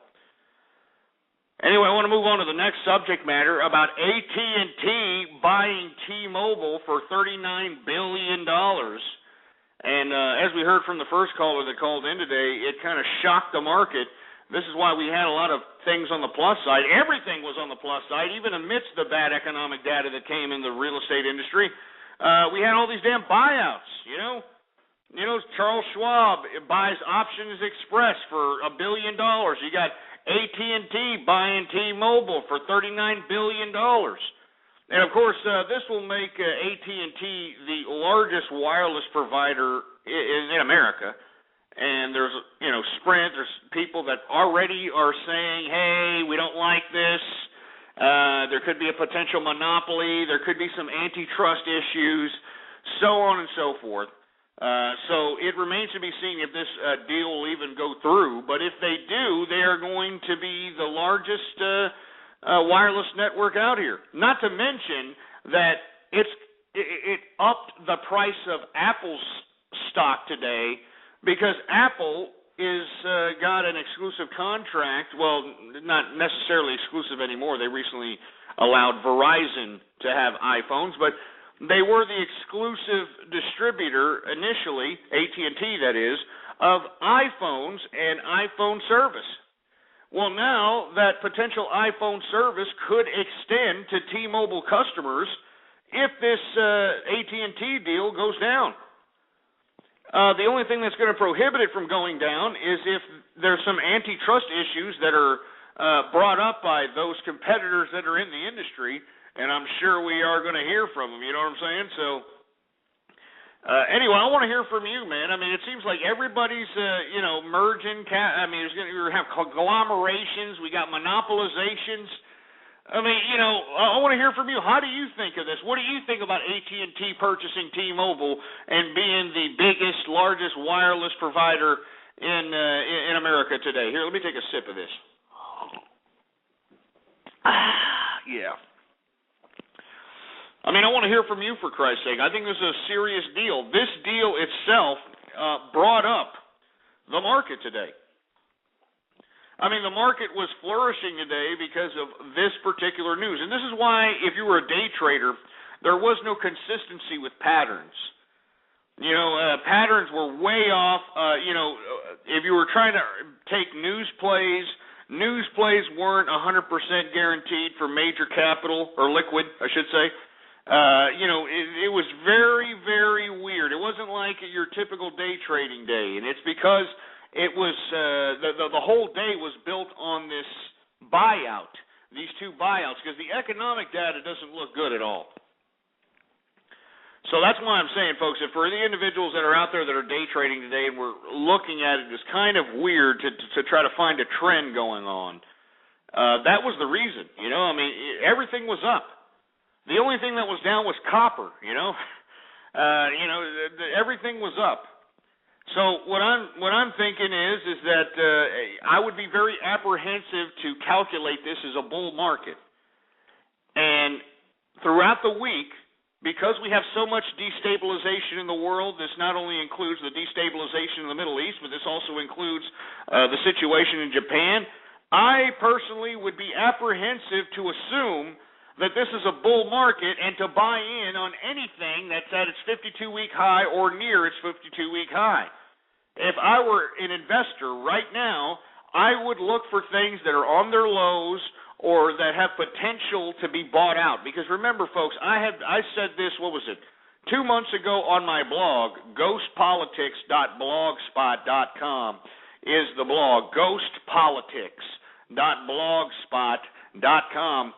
I said on my blog when I made that criticism of AOL's Armstrong, the CEO, of acquiring that ridiculous piece of crap Huffington Post for whatever the hell, 80 million, 180 million, 300 million, whatever the hell it was. I said in that particular piece that I wrote that there was going to be a potential buyout frenzy coming up. Well, folks, we're starting to see that buyout frenzy, and we're going to continue to see buyouts. So if you're a long-term investor, folks, I would consider any potential industry leader or potential industry threat in whatever sector you're investing in and possibly gathering it on the long term for a potential increase in its own sector, but at the same time, a buyout. I'm serious. I mean, look at all the buyouts that are happening. There's going to continue to be buyouts. I'm telling you, you got corporate America sitting on $3 trillion, and they're waiting to do something with it because they're waiting on this government. They don't know whether the government's going to tax them to death or lower the taxes. So as a result, to hedge against any kind of inflation, because the inflation is happening, folks, our government continues to spend, our government continues to spend money, and as a result, it depletes the value of our dollar. So as a result, these companies, to hedge against inflation, are acquiring other assets, acquiring other parts of the market. And this is what you're seeing here in this acquisition with AT&T trying to buy T-Mobile for $39 billion. And you're going to see more of this stuff, folks. You're going to see more acquisitions. And the good part about acquisitions, folks, is if you're holding on to a company that happens to be acquired, the company that is trying to acquire the company that you're holding has to pay at least close to the highest price that it's ever been traded for so that they could be able to acquire all those shares so that they can be able to take the company private. So, in other words, if you're holding a share and it's not doing very well, but there's a big company that wants to buy it out, they have to make a proposal at the highest it's ever traded or around the highest it's ever traded so that it can be for sure that all shareholders will sell at that high rate so that they can, be bought out, so that, the private entity that's buying out the shareholders or the public entity that's, you got to look at its competition. You got to look at how much money its competition is sitting on. So, look, you got to look at it this way. If you've got a stock that is somewhat of a competitor in a given market, you got to look at its competitors. And if its competitors are sitting on capital, then the probability of an acquisition is fairly high. It's not for certain, but it's fairly high. I mean, you got to look at each and every one of these indicators if you really want to capitalize on the most money that you want to get, man. That's what it is. It's all about making money, man. So you can drink Moet, bottles of Moet, bottles of Cristal, bottles of goddamn Dom P, baby.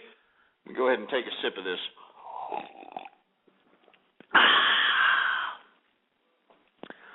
Some good damn stuff, man. Anyway, I want to hear from you, folks. 646-652-4869 is the number to call. What do you think about AT&T acquiring T-Mobile for $39 billion, potentially being the largest wireless provider in America? I mean, do you think this is good? Do you think this is bad? Do you think we need more competition? Do you think this is a monopoly? What's going on? I want to hear from you, all right? 000, you're on the air. Hey, Ghost. I just invested a bunch of capital in a hybrid Prius, and I'm thinking that for my first drive, I'm going to drive by your house with my testicles out the window. Do you think that's a good investment time or what? Yeah, I don't think that'd be a pretty good time. As a matter of fact, you come by my place, I'll make sure to use your little testicular, little low-hanging, shriveled-up knapsack as target practice with my 9mm Beretta, baby. You understand what I'm saying? So you come by here, you get your ass, you know what I'm talking about. You understand what I'm saying? And not to mention, even though I go out here in Austin, Texas and drink and, kick back, I never leave the house without packing a gun. I want everybody to understand that. I want everybody to put that through their goddamn heads. All right? I'm always strapped, and you have to be. I'm one of those believers, man, that, if you don't have a gat, somebody else is going to have a gat. And when they got a gat, you want to pull out your gat and blow them away so you can rid the earth of this piece of garbage that's either committing a robbery or committing a mass shooting or about to rob you or about to inflict something, some pain on your family, about to infringe on your property, whatever the case might be. Because this is going to be the only deterrent of crime, when people actually get blown away in the midst of doing this crap. I kid you not, out here in Texas, folks, believe it or not, when you break into somebody's house or you break into somebody's car or you break into somebody's whatever, I mean, we do not hesitate to blow you away. Now some people take it a little far, like the prosecutors out here like to prosecute those that, take about more than 2 shots at somebody. Like you got these people that, some burglar broke into their house and they popped one cap in their ass and then they just kind of hovered over them and just kind of unloaded the clip on their asses. Well, the prosecutor likes, he likes to prosecute those types of cases. But if you put a couple of caps in somebody's ass, and let me tell you something, you put a cap in somebody's ass, and if they're still alive, the best thing to do is just to go over them, and you can't kill them. You don't want to be a killer. The reason you're shooting somebody is to prove a point and to make a lesson to everybody else, that potentially is going to be a robber in your vicinity, that you're going to get a cap popped in your ass if you come around here. You go over this scumbag and just horrify him. You know what I'm saying? Like if somebody, comes into your home and you shoot him and he's in your home, he's laying there, he's got a wounded leg or something, he's got a wounded ball sack or something, and he's just like, oh, man, I'm sorry, man, come on, man. I mean, what you should do is just toy with that bastard, man. Just say, all right, get on your knees. Get on your knees! They just scare the crap out of them. I mean, scare the crap out of them. I mean, look, I know people may think I'm sick or something, but look, that's the only way these assholes are going to learn. They're not going to learn unless they get the scare of their life, until the life flashes before their eyes. Do you understand? I mean, you ever seen that damn stupid MTV program, Bully Beatdown? Have you ever seen that crap? You know, and the only reason I watch it is because, with the cable channels, you can actually see a window while you're flipping through the channel guide, like a window of the actual channel at hand. And I saw some fighting going on MTV2 or something, so I clicked on that, and it was this goddamn Bully Beatdown. Well, the premise of this Bully Beatdown is some tough guy, jerk-off asshole who's bullying around somebody, all right, gets challenged to, fight in an octagon mixed martial arts arena so that they can prove to the world that, even though they're a bully, they can hold their own with a professional MMA fighter. Well, more than 95% or 98% of the time, whenever the bully goes into this octagon to try to match, some MMA fighter, and of course this is done for money. They're not doing this for free. They're doing this for money. And if they get tapped out and they get beat, the money goes to the person they bullied. But if they're able to, withstand the battle in the octagon, they keep some, if not all, the money. It's a cool concept. The point of the matter is that no matter what bully goes in there, once they get into a real strap, once they get into a fight that just literally has themselves thinking that, hey, I'm not the toughest bastard. Hey, I can get my ass beat.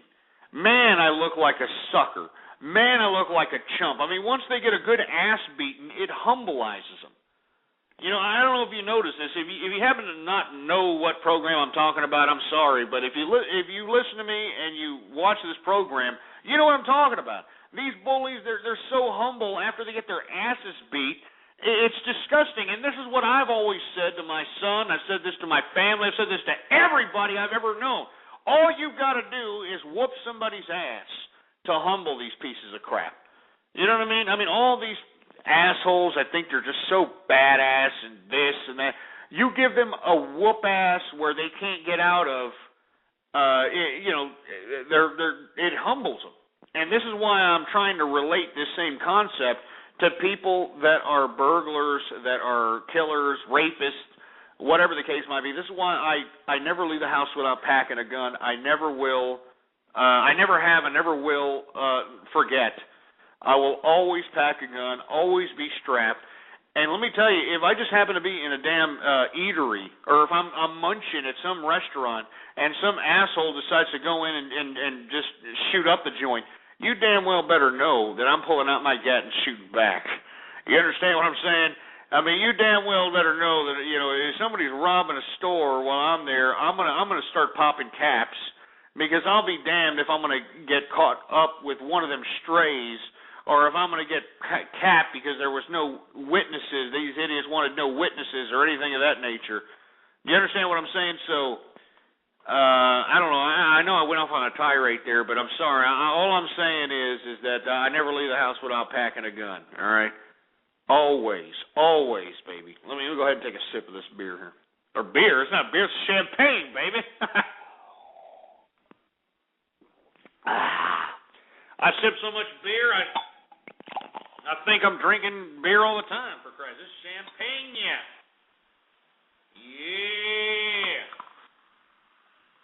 Woo! Man, that's it for the champagne, man. I'm done with this champagne bottle. I might have to pop open a new one. You know what I'm saying? Woo! Anyway, let's take some callers here. 646-652-4869. 111, you're on the air. Are you afraid of my testicles, baby? Ah, Jesus Christ. Here we go again with this ass clown. You know what I'm saying? And this guy sounds old, too. That's what's sad. You know what I'm saying? I mean, there should be an age limit when you're trying to get the lulls. You know what I'm saying? I mean, that guy, you know, you can tell by his voice, it's about 50 or 55, 60 years worth of booze and smoke. You know, always remember, when somebody has a real deep voice like, I mean, they've been smoking their asses off. You know what I'm saying? And they're old pieces of garbage, you know? And, you know, at a certain age, you shouldn't be acting this way, especially like that asshole right there. You know, you shouldn't even be acting this way at this age. You should be ashamed of yourself. You know, that's why fate is probably going to, you know, hit you up with cancer of the cock because you're an obnoxious jerk-off. You know what I'm saying? I mean, I'm sure you're all alone.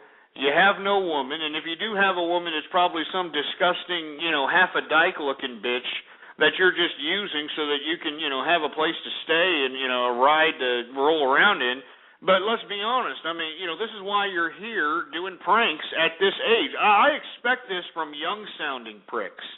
You know, you young kids, you know, this is what they do. I mean, this is what kids do. They think it's a crack. And it's a crack, balls,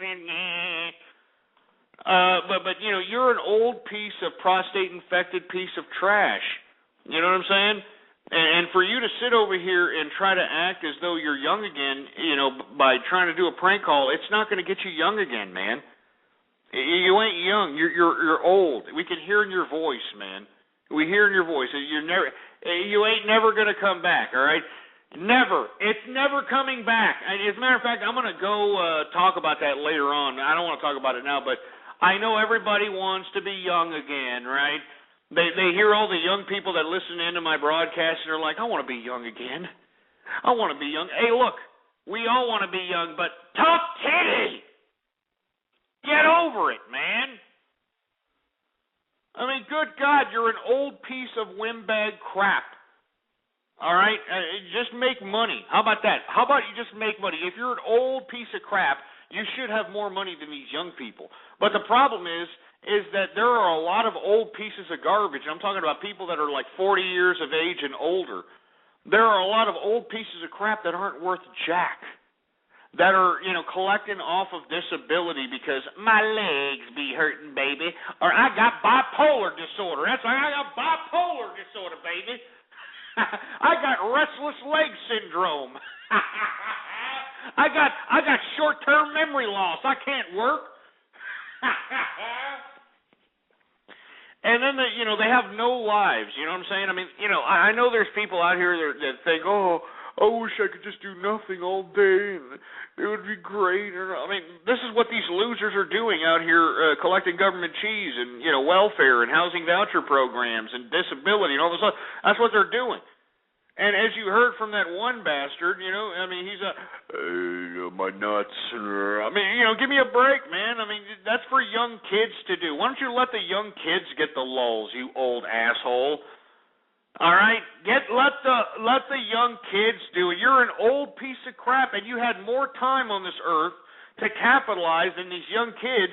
Not to mention that if you're an old piece of crap, you had the ability to go through the 80s and the 70s and the 90s, these party animal times where, indulgence was the vice and, anything went. You did a little dance and you made a little love and you sniffed cocaine off of chicks' asses and you drank till you dropped and you sipped on gin and juice with your mind on your money and your money on your mind.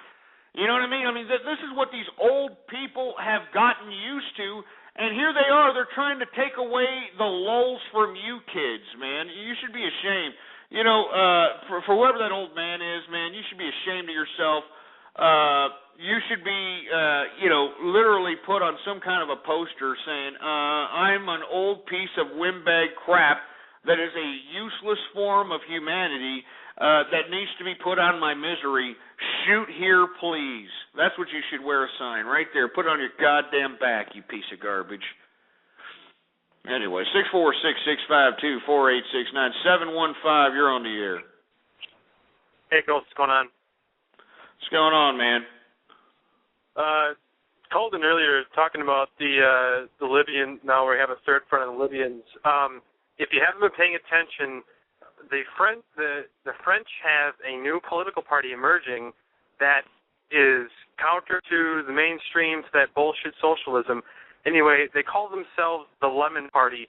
You should probably check it out. Shove it up your ass. As a matter of fact, your number 715. I'm putting it down, and I'm prank calling it sometime in the future. I got a prank call number, Ben, that I'm putting numbers in there.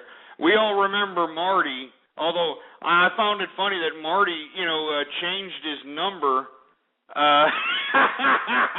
Like literally like an hour after we called him. Oh, poor Marty.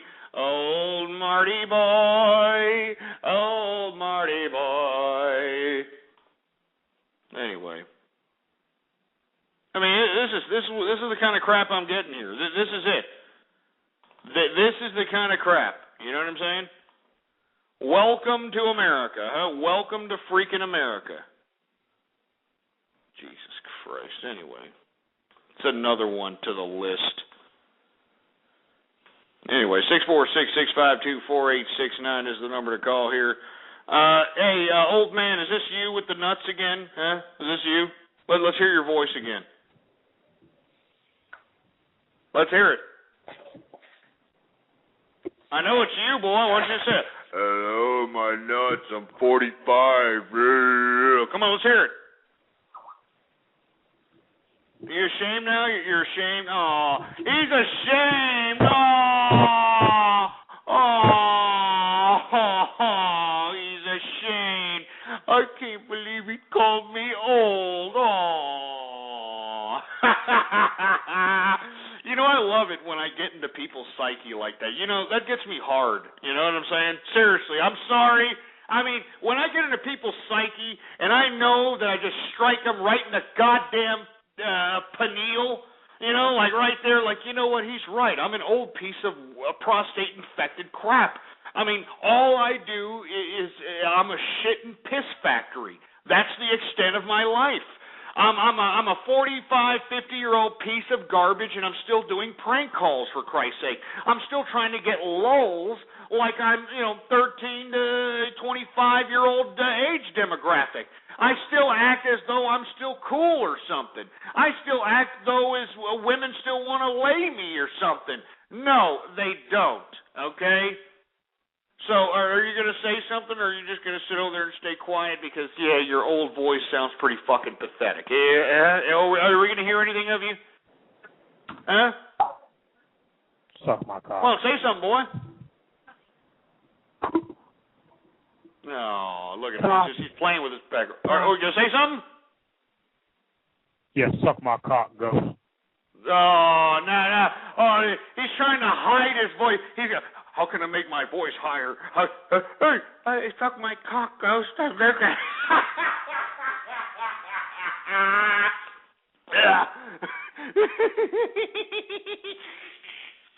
Oh man, I really do love making people's lives just. You know what it is with me, man, is the fact that I slap people in the face with reality. You know what I'm saying? I mean, you slap people in the face with reality, and there's nothing they can do about it. They're like, man, I am an old piece of garbage loser, am I? I mean, listen to this guy. I mean, I'm acting like an idiot. I'm a fool. I'm a moron, and you can hear it. You can, I love it, man. I get the energy from that crap, man. Woo! Anyway, 646-652-4869 is the number to call. I know there's people out here that, are saying, hey, go on with the show, Ghost, go on with the show, but, it just makes me laugh. I get lulz when I hear old bastards trying to get lulz off of me. You know what I'm saying? I mean, there should be an age limit for lulz, literally. You can't be over, 24 or something, to do this shit. Yeah, seriously. You can't be over 24. After 24, you should graduate to a cause by this time. You should have actually gotten educated in college or something, or in school, or read up or some crap. You should have gotten knowledgeable to realize, hey, I got to do this for a cause or some crap. But no, this is what we have here. This is the kind of garbage we've got. Anyway, 760, you're on the air. The guy here. My broke this out. Oh, hey, tech guy, you're cutting in and out, man. Oh, you just shut off and come back? Oh man, you're cutting in and out hardcore, tech guy. You might want to call back, man. Sorry, man. 646-652-4869 is the number to call here. Let's move on to another subject matter really quick, shall we? I'd like to move on to a subject matter about the Middle East. As a matter of fact, let's get the Middle East out of the way. But unless something else comes about, like let's say one of the Middle Eastern leaders calls up the True Capitalist radio program or something else, we'll talk about it more extensively. But I just want to go over the Middle East for a second, because right now, as I have stated, and you can look back in that archive, folks. Look back in that goddamn archive. All right, blogtalkradio.com/ghost. All right, there's thousands upon thousands of minutes of which I have prognosticated the future, and if you don't believe me, those shows are timed, dated, and stamped. You know what I'm saying? And why don't you correlate those dates with when those prognostications happened, and you'll be in complete freaking awe. All right?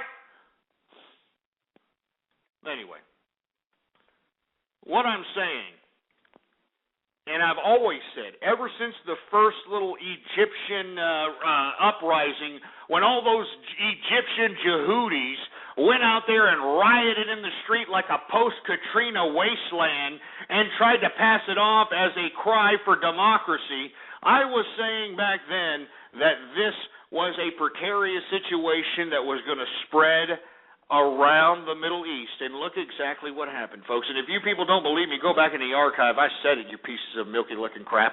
I said it! I said it was going to spread around, and let me tell you something, it has spread around, folks. It has spread around. Bahrain, Yemen, a little bit in Saudi Arabia, Libya, all right? I mean, now it's getting to Syria, all right? Syria had its first unbelievable uprising today, and Syria tried to be totalitarian in trying to oppress that particular uprising, and they didn't care. They were like, we don't care, we want Assad out of there, we want Assad out of there. And let me tell you something, it's spreading around. Now, I don't care if Syria goes down. As a matter of fact, Syria is one of those nepotistic pieces of garbage countries that need to be, filtered out into a new bureaucratic system anyway, because I don't like nepotistic governments. I think it's stupid. I hate feudalism. I hate anybody who thinks that it's okay to give your son your freaking country. I think it's sick. Any kind of nepotistic, feudalistic ideas, I hate it. I think it's disgusting. I spit on it. That's why I talk so much garbage about the Queen and the Prince and, oh yes, there's a Queen of England and she's here and she shitted out Charles out of a twat. Oh yes, and then, Charles got with some blonde bimbo and she got 2 children, and then that blonde bimbo went out and screwed an Arab, and then the royal family made sure she had a, car accident, and oh yes, now we've got Prince Harry and Prince William, and Prince William is going to bang and going to marry Kate Middleton, and then we've got Prince Charles and Camilla Parker Bowles. Oh yes, Camilla Parker Bowles. Oh yes, she's so hot, isn't she, baby? Oh yes, Camilla Parker Bowles, the old leather bag. Yes. Oh.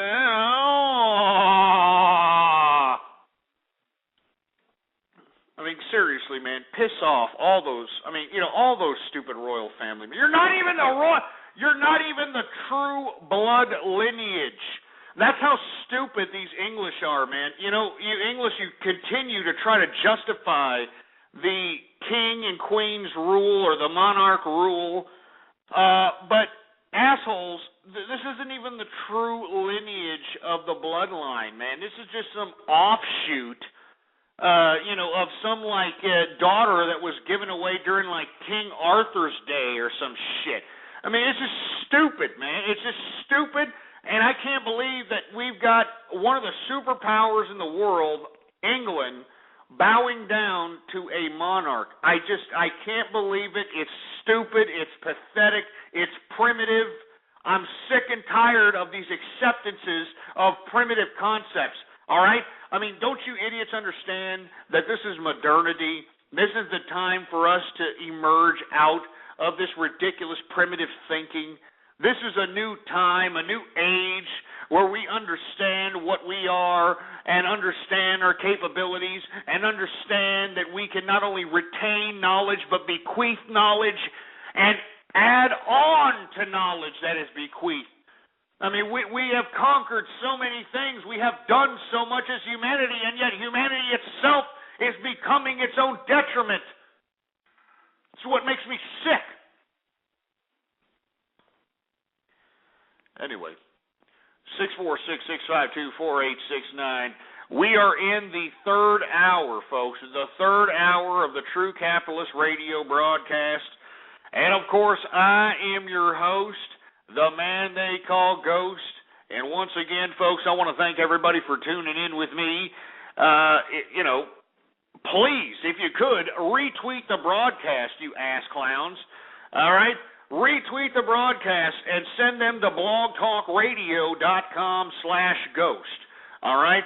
And not to mention, put it on your websites and your damn blogs and your damn social networking sites, all that crap. blogtalkradio.com/ghost. All right, folks? And not to mention, folks, I know there's a lot of people that, follow me initially on Twitter. And then when I, put out a bunch of controversial tweets that people don't like, they unfriend me on Twitter, man. All right, I'm starting to take offense to that shit. I'm seriously, you idiots out here that keep unfriending me on Twitter, I don't appreciate that crap. All right? If you idiots are little pussy-pampered assholes that can't take a decent criticism of whatever you appreciate, well, give me a goddamn break. It's no wonder why our damn world is being flushed down the toilet. You milky-licking piece of nipple-clamp-loving, butt-plug up-the-ass-looking, tickling your asshole with a smelly, greasy, finger-having, hot dog up your toilet bowl-looking piece of nipple-clamp-loving, chicken-eating, cardboard crap. I mean, give me a break, man. I mean, I'm getting hyper. I'm getting upset. I'm sweating, for Christ's sake. I'm sick, man. I'm sick. I'm sick of this crap. I'm shooting pearls here every single day of my life, and this is the kind of crap I get. I get no respect. I get no respect from everybody, for Christ's sake. I mean, it makes me sick.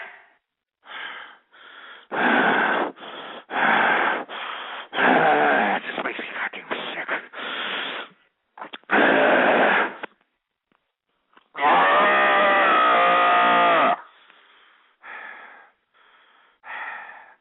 I'm sorry, folks. I know there's a lot of people out here. Well, what the hell is this? Hey, look, I'm upset. All right? Don't you understand? I'm upset. I'm upset at a lot of things. Yeah, I'm making money. I'm a capitalist, but I'm upset how things are going because people are idiots out here. We are still obliging by primitive ideas. All right?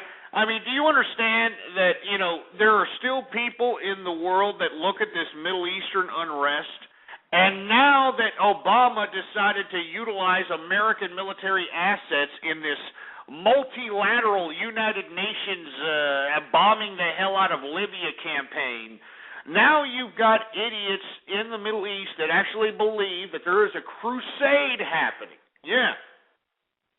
A crusade happening that is inspired by the West because of this primitive goddamn thinking, man. And it really makes me sick. All these goddamn religions, all these, stupid bureaucratic systems, all this, feudalism and, all this culturalism, nationalism. It's stupid, man. It's stupid. It's no wonder why we're being afflicted by nature with so much devastation. We deserve it, for Christ's sake. We can't sit here and be peaceful with each other, for Christ's sake. And what do I mean by being peaceful? I'm not talking about being, hold hands and sing Kumbaya, for Christ's sake.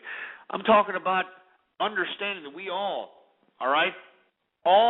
have to oblige by a system that motivates the best out of mankind. A system that fundamentally appreciates every internal contradiction that man has to offer, and be able to, somehow pacify that in some way, or put it in some sort of peace. You understand? I mean, this is what I'm talking about, and it's capitalism, folks. And it's capitalism.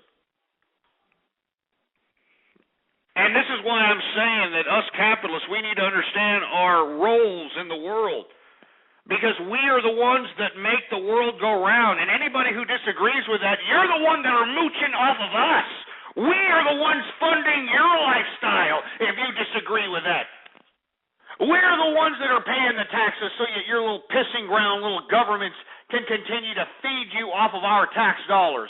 We're the ones that make this world go round, for Christ's sake. And until us capitalists start realizing this and start asserting our authority, we're going to continue to be trampled on. We're going to continue to be overlooked. We're going to continue to be just wasted in a goddamn...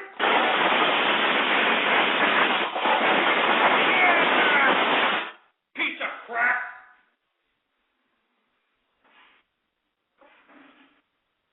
It makes you sick, man. It makes me sick. I mean, I'm a capitalist, man. Don't you understand, man? I'm a capitalist.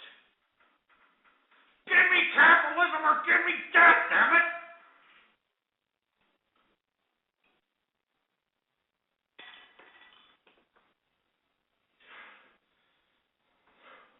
I'm sorry, man. I'm a capitalist, damn it. I'm a capitalist. Are you a capitalist?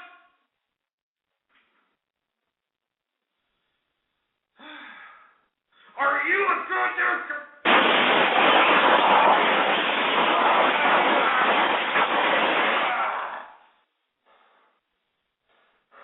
Look at this crack. I got a whole goddamn minute, for Christ's sake.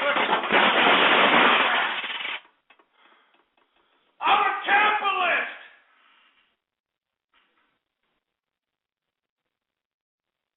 Don't you people understand that? I'm a capitalist!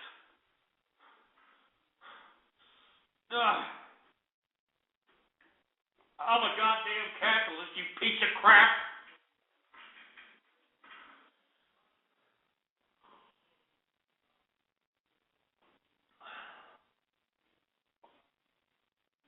Give me capitalism or give me death. I don't know about you. I don't know about you people. But that's what I believe. And if you don't believe it, then you're a detriment to this society. If you don't believe it, then you're a goddamn detriment to this society. And that's all there is to it. Anyway, I'm going to move on to another subject matter before I get really pissed off again, man. I'm serious, man. I'm sure there's people in this office building that are probably concerned about all the ruckus that's going on in this office right now. And I wouldn't be surprised to have some goddamn security officer knock on my door saying, hello, sir, are you okay?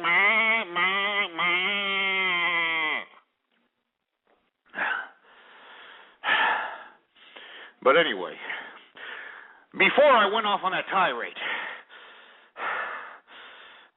I was getting to the fact that the Middle East unrest is spreading around all over the place. It's going to Syria. It's already been to Jordan. It's going everywhere. And what our president has done, initiating this UN resolution and claiming that the United States has a limited role in this military theater, then to find out that we have already bombed $70 million worth of bombs. We've already thrown $70 million worth of bombs, for Christ's sake, and this is supposed to be, it's just supposed to be a no-fly zone, huh? It's just supposed to be a no-fly zone situation, right? Bull crap. Since when does a no-fly zone situation mean you bomb the hell out of a country? I don't like what's going on here. I think it's disgusting. I think it's disgraceful. And the American people sitting on their thumbs not doing a damn thing is just typical of these, ungrateful American Idol, Dancing with the Stars, shoving food down their gullet like a damn garbage disposal bastards. It just makes me sick. You know what I'm saying? It makes me disgustingly ill to my stomach.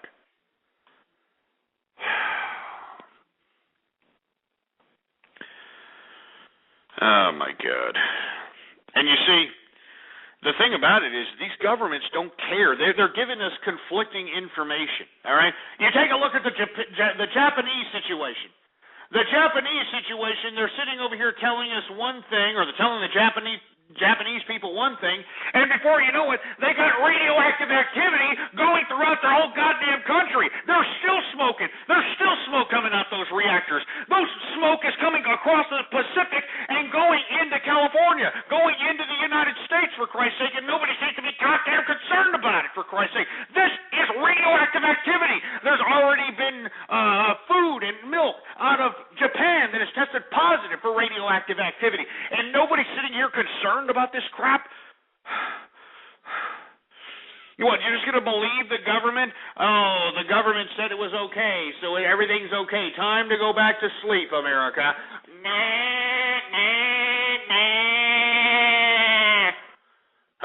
Oh, the government said that we're just doing we're not taking the lead in this United Nations multilateral bombing the hell out of Libya situation.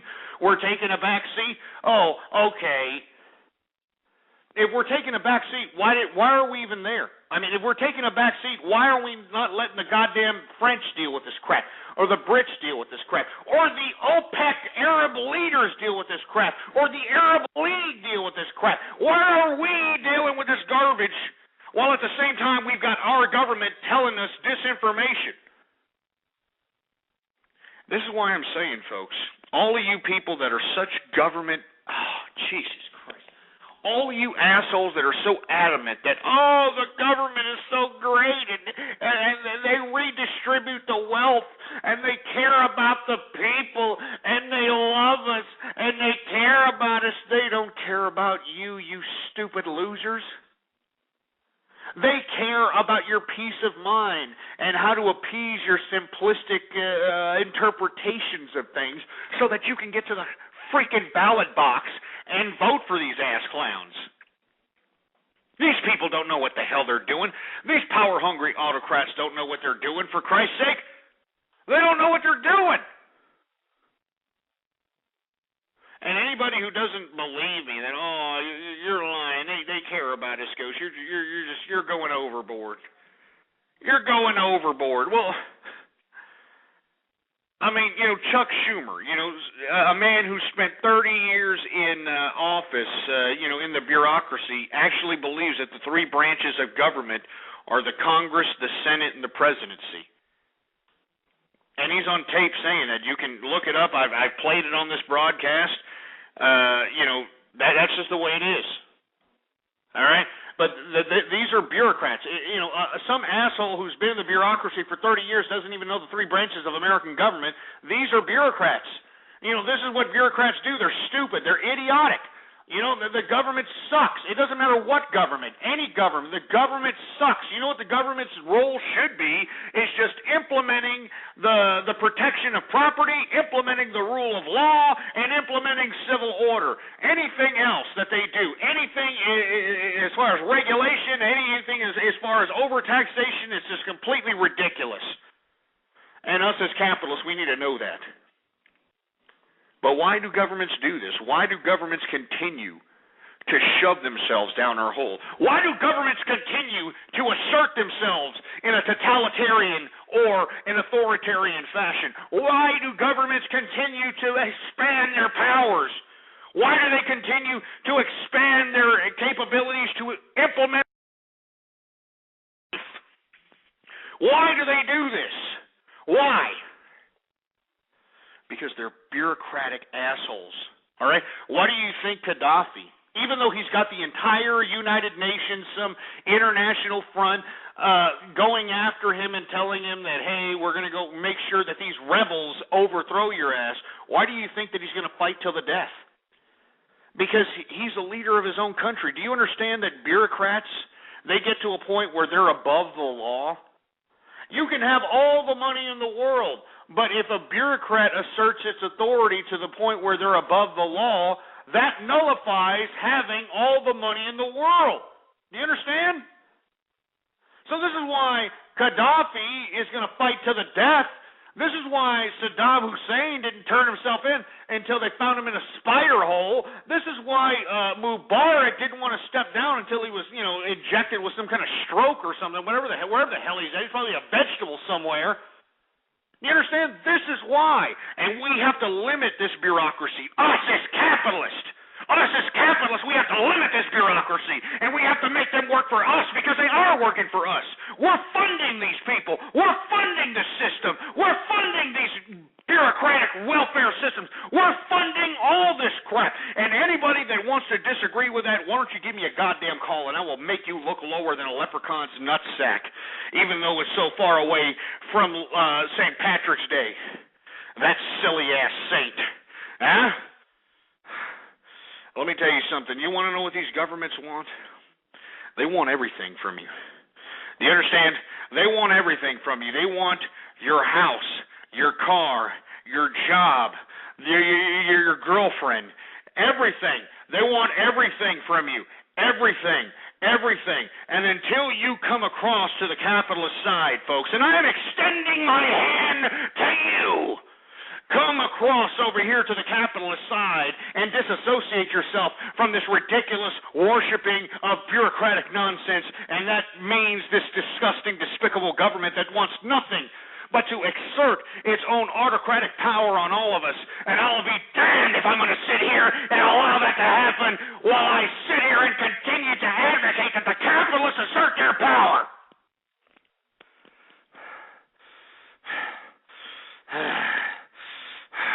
And let me tell you something right now. This is what these damn bureaucrats want. These damn bureaucrats, they want everything. They even want your soul. They want everything, folks. All of these governments, they want your soul. They want everything. Everything.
You're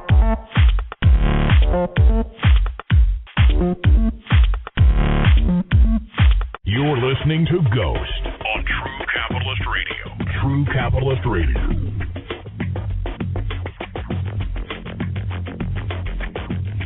Hey, yo, what's up, man? Chilling like a villain. That's what it is. That's Tony Christian. We want your soul. That's basically the synopsis of every goddamn government in this world. They want your soul. They want everything. They want this. They want that. And what we as capitalists need to realize is that we make the world go round, baby. All right? I mean, seriously. And you know how you become a capitalist? Just work, man. You know, I mean, I'm serious, man. It doesn't matter what you do for a living, whether you're cleaning enema bags for a living, whether you're cleaning shit bowls for a living, whether you're cleaning the leftover secretions at a XXX theater for a living. Doesn't matter what you're doing as long as you're working, getting paid, and paying taxes to do it. You should have more of an authority than these losers out here that are doing nothing but being detriments to this society. You know, bottom line. Bottom line. You know it, and I know it. So anyway, before I move on to anything else, we were talking about how there is destabilization in the Middle East. Syria is now, on the brink of unrest. It looks like Syria could be the next one to fall. I mean, to be honest with you, and remember, it's a nepotistic type of situation. This is part of the Ba'ath Party. Remember Saddam Hussein's homeboys, the Ba'ath Party? You know what I'm saying? I mean, give me a break, all right? But anyway, I want to talk a little bit about something else. I want to talk about South by Southwest a little bit. That's right. I'm out here in Austin, Texas, folks, and, we recently had South by Southwest for the entire week. And let me tell you something. I really liked South by Southwest up until about maybe Friday, Saturday, or shit like that. Or, I mean, I just, it makes me sick. I love the fact that we had the combination on Thursday with St. Patty's and a little bit of South by Southwest. It was great. A lot of people out here, a lot of famous faces. Moot was even out here. And, I don't know what Canvas is, but Canvas needs to, it needs to do a barrel roll. But anyway, we even had, all these people, everybody. I mean, Conan O'Brien. We had Matthew McConaughey. We had Kanye West and his Masonic head. We had all these people up in here. Everybody up in here. And what I just don't appreciate is the fact that there was just a lot of goddamn traffic up in this joint. Just a lot of damn traffic. Oh, hold on. Before I stop, people are explaining what Canvas is.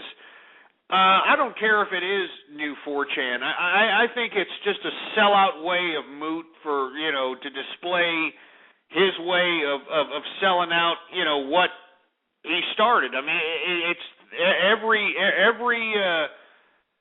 I'm serious. I mean, I hate to say that. I mean, it's just the way it is. You know what I'm saying? You just wait till Ghost opens up his own social networking site, folks. All right? I am in the process of opening up my own social networking site, and it's going to be completely anonymous. You can go in. You don't. The only thing you need is some damn email address, and and I don't even need. I don't even need to do any of this crap. No, I'm not trying to say that what's the name? Moot should not be a capitalist. But what I don't like is when somebody does something on the basis of not being a capitalist, like, trying to be like, I'm for the people. I'm doing this for the people. That's what I'm doing, for the people. And then, before you know it, they're selling out. You know what I'm saying? I mean, that's what really kind of pisses me off. Seriously. Either you're going to be a capitalist or not. And you know me, folks, I'm a capitalist. Although I do things out of my own free will, out of my own, contribution. I mean, this show is my own contribution. I've already dropped about, was it 2.5 on this show, man? You know what I'm saying? Well, first of all, I can do that. Secondly, it ain't no thing. Thirdly, it's more important to get the message out than it is for me to get paid, in my opinion. I think it's just more important for me to get the message out that, hey, we need capitalists. We need people that are out here that understand their positions in their societies, no matter what country they're in. If they're a capitalist, they need to understand that they're way above people. You understand? Way above everybody else. You know what I'm saying? Anyway, let me go ahead and open this bottle. I got another bottle of champagne, baby. I got another bottle of champagne. Let me go ahead and open this garbage up. We're going to move on to something else. Anyway, the reason I wanted to talk about South by Southwest, folks, because there was more people out here than I've ever seen in my life in Austin. I've been in Austin or in the surrounding areas of Austin for a long time, and I have never seen the downtown area filled with so many assholes. You know what I mean? You know what I mean? So many assholes, for Christ's sake. You know what I'm saying? Somebody's asking, hey, we should open up the Ghost Crew, even make a buck. Hey, if you make a buck with something called the Ghost Crew, as long as it's promoting this broadcast, with some exception, I don't care. You know what I'm saying? I mean, come on, man. I just want you to spread the word about the capitalist idea, about true capitalism. Do you understand what I'm saying? Anyway, hey, Bergeron, screw you, all right? I didn't go to any film festival, all right? Asshole. All right, I was out here patronizing the bars, all right? I was out here, going out, seeing what was going on, for Christ's sake. You know what I'm saying? Straight up. Anyway, let me go ahead and pop a bottle here. Oh, yeah, here we go. Popping bottles, baby. Woo, yeah, here we go. Here we go. Oh, here. Everybody ready? Everybody ready? I'm about to pop another bottle here, baby. Here we go.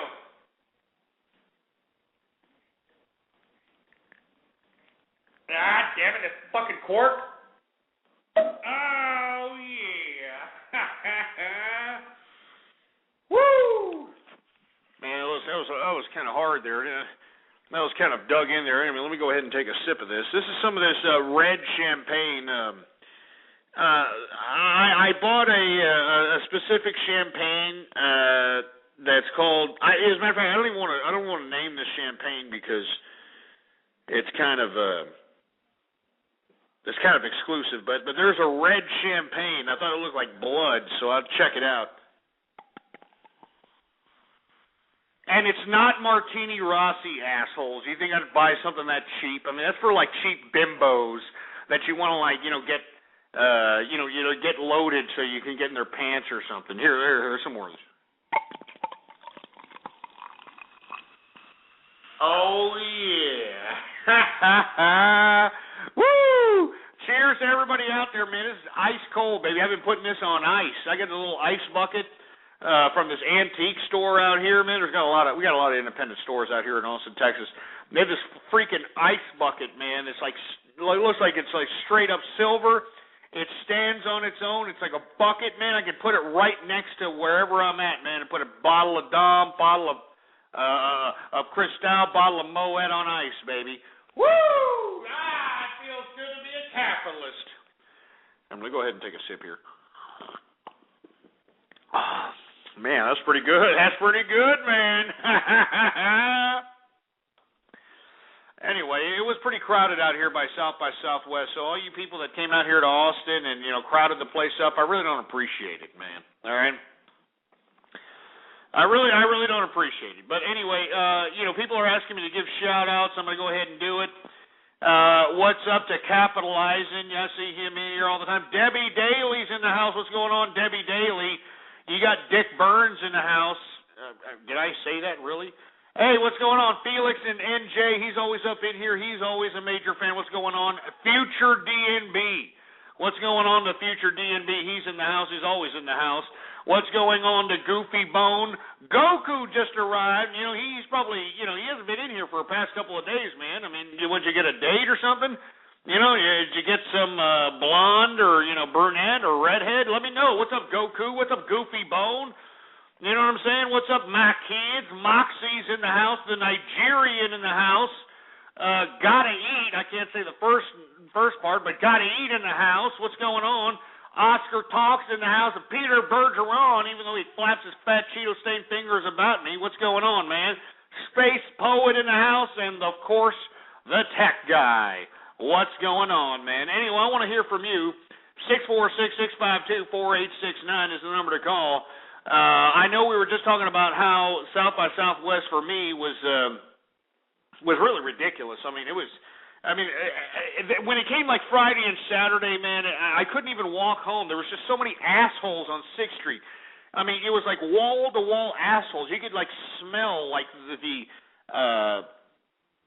the hodgepodge of different smells of people, because in Austin, Texas, we have a lot of different people. It's not just American people. We're a central point for a lot of different people. We got a whole big contingent of Oriental people.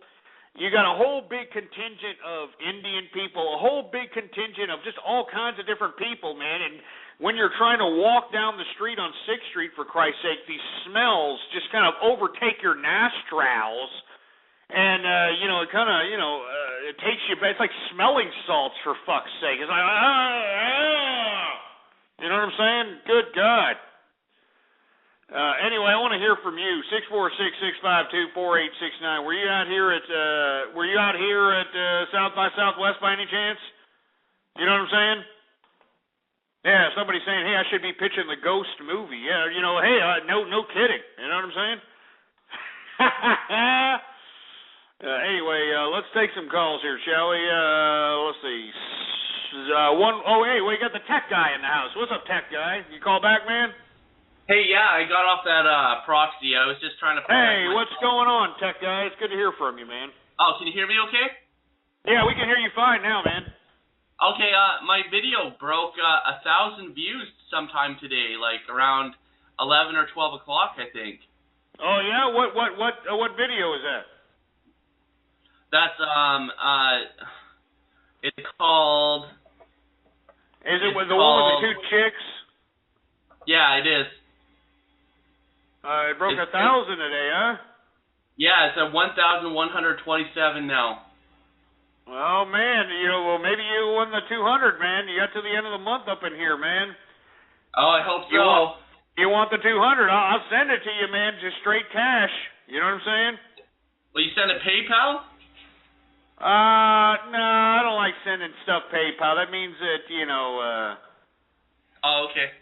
Yeah, you know how it is. Yan and, all that stuff. You know what I'm saying? I'd just rather know that you'll send me an address. I'll make sure to, send it through priority mail and you sign for it, and that's all there is to it. And there's $200. Okay, that sounds good. Well, wait a minute. You're in Canada. Do you accept American money in Canada? Yeah, we do all the time, every day. Okay, good. Yeah. Well, I'll pay you in American money. That's fine. That's even more then. Well, cool. It depends on the dollar. No, I guess it's not. It is some sites. Hello? No, cool, man. But, remember, there's other videos out there. People are making other videos, so keep an eye out, man. Yeah, Strope said he's going to make a video and he's going to own me. He said he wants to get the thing extended till the end of April, and he thinks he could own my video. I think he might want to get in on that pretty soon because it's getting really close. I thought it was going to be the end of this. And the extension to the end of April? Yeah, that's what he thought he wanted. Well, I don't know. I have to make a vote on that. As a matter of fact, maybe not today, because I've got another vote on my blog today. Maybe I'll start posting it tomorrow until the end of the month. And if that poll on my blog says we should extend it, another month, then I'll do it. But if not, I'll just go ahead and fulfill it. You know what I'm saying? I think I got this pretty good if it ends this month. So I'd be voting for this month to end at the end of this month. Go ahead. As a matter of fact, I hear you, man. No, I mean, as a matter of fact, go ahead. I found this really great site. You can get, it's brand new. It's about a month and a half old. And the first day I checked it out, it wasn't even working. So I know it's brand new. and it's called sub4sub.com, and you can sub to other people, and in turn you get an almost equal amount of subscribers back. So if you sub 100 people, you'll get like 90 or 80 subscribers back on your account. And I've been using it. Oh, wow, is that for YouTube, man? Really? Yeah, you can get subscribers, and those people will be able to watch your videos every time you make a new video. They'll see your bulletins. You can get 1,000 subscribers from that site. I went back 2 weeks later, and the site appears to be completely free now. It used to be $9.99 to use it after 100, but I'm going for 1,000 subscribers now. Oh man, that's good, man. I'm up to 357, so they're gonna watch my video probably too. Awesome, man. I've been waiting for some things like this when it comes to diversifying hits when it comes to media like YouTube or other media that's on the internet, man. Because believe it or not, it's not. It's as easy as people claim that it's easy to get shit viral. It's really not that easy. It's really not very easy at all. People are stupid. They have a buy option where you could buy so many 200 subscribers for $55, I think it is, or you can buy 1,000 subscribers for just over a couple $100. They have buy options where you can buy views on your video, 1,000 views for $110 or so, and you'll get likes and comments too. It comes with it. Wow. And I don't think they're bots. I don't think that they're restricted by YouTube. I think they claim on the site that they're within the terms of service of YouTube, which is different from most all the other sites, like buyyoutubesubscribers.com, all one word. I think that's all bots, because before this site came out, all those sites offering subscribers for money were all botted accounts with names like R212625. Yeah, I hate bots, man. Bots make me sick. 626, and the numbers just keep incrementing, and those are like fake subscribers. But this site offers real subscribers because of the sub for sub thing they do, and they sell like 30% of the sub for sub connections with real people using the site like every day. Yeah, I hate bots, man. I mean, I know they serve a purpose, but they really piss me off. Sub for sub site doesn't use bots. That's what they claim. Well, that's cool. Yeah, man. Hey, do you want to plug your blog, Tech Guy? Yeah, it's smackthat9876.blogspot.com. Someone attacked my blog and gave me 91 clicks and no views. So I took the AdSense off of it because they're trying to get me banned, and I don't know when I'm going to put that on. They got me banned, for Christ's sake, a long time ago. Like 2 years ago, these assholes got me banned. I also have an IVP on YouTube. That's an individual video partnership that you make money on YouTube. Yeah. So I've paid $39 so far on that video. Oh it's man, from well, a that's couple good, years man. ago. No kidding, man. That kicks ass. And they offered me revenue sharing on the video I made for you. They said this video was viral. Do you want to monetize it now? But I can't do that yet because there's a whole bunch of copyrighted and not private use, not public use content in that video. So they would just delete it if I applied for that. But I didn't apply for it. I saw a video out there that was becoming viral of me of some asshole who took some things I said about mentally handicapped people. Then threw some disgusting, despicable video or some pictures along with the whatever commentary. What's that? That guy's video got banned for hate speech on YouTube. Yeah, it's not there anymore. And that's why I was going to ask you that. Now, did YouTube ban that because of the things I said, or was it because the asshole posting the pictures of the disgusting crap that these comments about mentally handicapped people with pictures and stuff like that? There's a story that I heard that he went on 4chan advertising his video, and promising naked pics of his sister, and then dumping like a whole bunch of 18, 19-year-old nudes until like he said, okay, my sister's coming up next, and then an hour and a half later through the thread, 4chan got pissed at him, said, when are you going to deliver your sister now? And then he started delivering like someone they all knew, which was a girl called Alaska Chan. He's like, yeah, that's my sister. So they got pissed and they flagged it for like 100 or 1,000 4chaners all flagged his video, and with that many flags, it's down for at least 2 weeks. That's the one. First of all, I don't really appreciate, whoever made that video. I hope you get cancer of the rectum, because, I was really genuinely trying to be nice in that video. There was no hate speech involved or anything of that nature. As a matter of fact, I don't advocate any hate speech except for like primitive ideas like feudalism and maybe some stupid pathetic religions where you think that you're gonna kill yourself and get some significance for it, or nationalism, which is it hasn't done anything for anybody except providing nothing but wars for us since the beginning of time. Culturalism, which has done nothing but divide us into ridiculous little sects of people. Other than that, I haven't said hatred for anything. As a matter of fact, I love retarded people.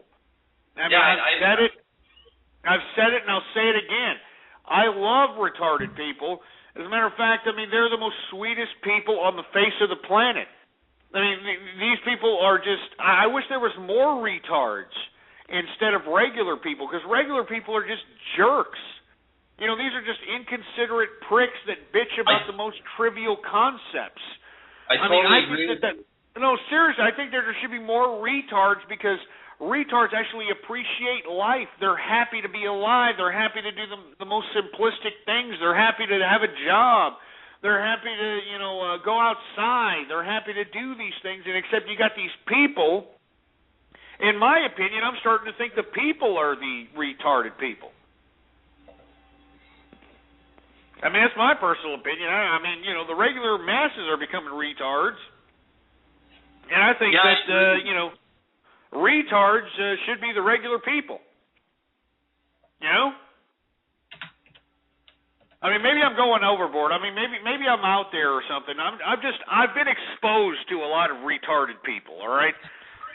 And every single one of them have just been just such a genuine soul, like the purest form of genuine soul. Like they never lost the kindred spirit of a child. And it's beautiful, man. And then when I hear a retard, and then I approach a regular person, all right? When I approach a regular person, I'm like, this should be the retard, and the retard should be the regular person. That's what I think. I agree with you. Well, anyway, I'm gonna go ahead and take some more calls, man. You wanna plug your blog one more time, or maybe not because they're trying to screw you up or something? Yeah, I'm good on my blog there. All right, man. Hey, thanks, Tech Guy, man. I really appreciate you calling up, man. You're always kick-ass. You're always here. Everybody, the Tech Guy. Everybody, that's the Tech Guy.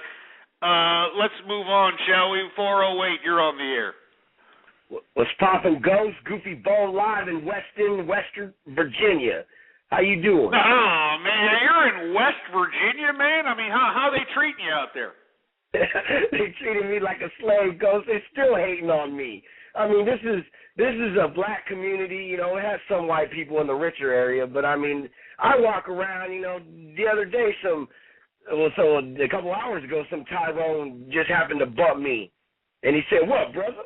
And I was like, "Hey, man, I'm just here to enjoy your lovely city. To me, it's a piece of shit city compared to San Jose, to that Bodunk town, but I wasn't there to cause any trouble, because if I was, I'd be in jail out there and even more trouble, but I'm there to do what I do. I'm an entertainer. I'm a rapper. I'm there to get hoes and fuck them in the Holiday Inn. And shouts out to the Holiday Inn, because basically they're sponsoring my tour everywhere I'm stopping at. I'm at a hotel at the Holiday Inn, so shouts out to them. And man, yeah. Oh, Ghost, I got a call from my bitch at Charles Schwab. She told me that my Caterpillar stock just earned me an extra $1,800 today. just on the resources that is supply and demand, it's gonna skyrocket. So everybody out there, jump into NCAT. For your stock market. What have I been saying, Goof? Man, I've been saying. I mean, even though I haven't added it to the True Capitalist portfolio because it's kind of an expensive stock, you know. It's very expensive, very expensive. Yeah, I try to keep stocks, within a certain price point so people can get in on them. But I mean, I've been bullish on Caterpillar ever since you started calling up. Ever since the beginning of the True Capitalist radio show, you know it and I know it, man. I'm telling you, Ghost. You know, I was hesitant to jump into there, but, you know, being a capitalist, you got to go balls to the wall and you don't care. And look at how much money it's made me. And I'm long-term on it. And I'm even thinking of even buying more stock on it. So I'm enjoying the ride on Caterpillar thanks to you, Ghost. And I'm kind of sick, Ghost, because my last day in Buffalo, I did a wonderful show. Shout out to the people out there in Buffalo.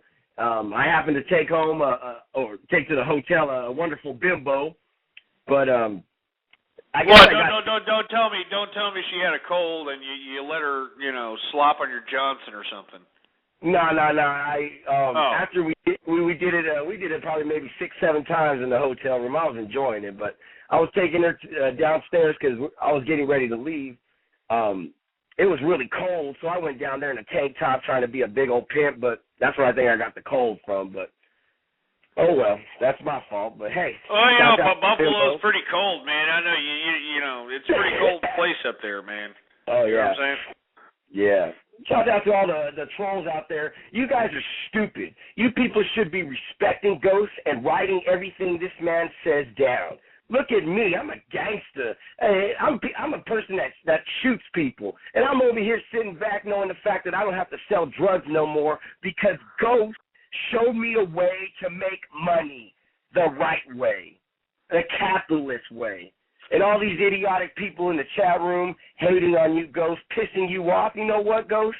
In the end, we'll be on top, and in the end, they'll be on the bottom, biting our toenails, trying to feed out of the garbage when we're the millionaires on top of the world. Even Barack Obama will be in the garbage because this guy supposedly is the Nobel Peace Prize winner over here starting trouble that he has no business being in, Ghost. And you know what? I'm a Mexican, even though I've been treated like an immigrant all my life. I'm an American. You know, I love America. I believe in its true values and all this other stuff. But, you know, Sarah Palin came and wiped all my ambitions and love away for America. But, you know, Obama should not even be involved in this dirt lands war. This guy, he's doing what he's doing because he's showing them that this is his land. We have no business being over there, Ghost. $70 million in bombs were thrown away today. $70 million in bombs, and that's not including whatever the hell's happening now. You know, $70 million in bombs, and this is not even a military front that, according to our president, is even our game. It's not even our military operation. We're handing it off to the French frogs and the limeys and crap. I know. The French wanted to see. This is what the French did. The French did what a smart nerd would do. He would pay off the bully to go start a war for him, and then once the bully beats up everybody, then the nerd will come and take pictures like he beat up everybody, and they'll slap around. That's what the French are doing. They used us to go over there and start it, and now the French are going to go over there. It's obvious. Yeah, it's obvious. I mean, come on.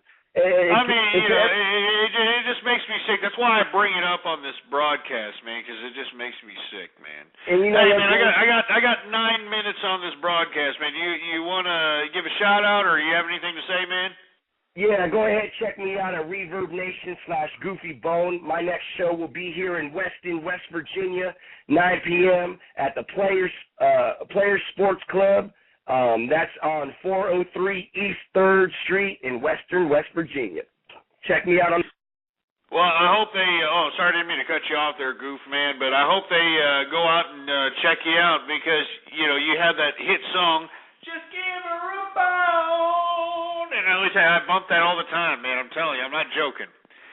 Before we get, off on anything else, I want to talk about the last two subject matters. I talked a little bit about Wyclef Jean in the beginning. I want to talk a little bit about this Jackass 3D movie. You know what I mean? I mean, seriously, I want to talk a little bit about this Jackass 3D movie really quick because I thought it was rather sad. You know, I mean, I watch these movies with my son and his son, my grandson, and I liked the first one. It was kind of hilarious. I liked the second one. He was even more hilarious, especially the plunging of Steve-O's ass. I mean, that was pretty unbelievable. But Jackass 3D was rather pathetic, and it wasn't pathetic in the fact that they didn't perform their little slapstick stuntman-like humor. But it was sad in the fact that you could tell there were old pieces of garbage. And they really didn't want to do that. You could tell that, the spirit of whatever Jackass was that created Jackass 1 and 2, it's no longer. You know what I mean? It took them a lot longer to get up. It took them a lot longer to get up from some of them stunts. It took them a lot longer to be like, and not to mention, they look old now, man. I mean, they look pretty goddamn bad. I mean, did you see Johnny Knoxville, for Christ's sake? I mean, he looks like, a guy that should be, changing your tires. You know what I'm saying? I mean, it's sad, man. I mean, it's sad. And then they end the Jackass 3D movie with this song by Weezer. You know what I'm saying? The memories tell me how to go back there. Like they want to go back to the old days, but that's the thing about it, man. You get old. We get old, Jackass. And I know that you want to continue to go out there and do bungee jumping with toilet bowls and whatever. I mean, you want to do all this crap, but inevitably, all right? Inevitably, what we have to realize is that we get old, man, and we can't be young forever. We can't be young forever, all right? As a matter of fact, somebody gave me the Players Club in in West Virginia's phone number. I just want to call up and see if they got Goofy Bone on the set there. So let's give him a call real quick before we go. All right? How about that? See what we got.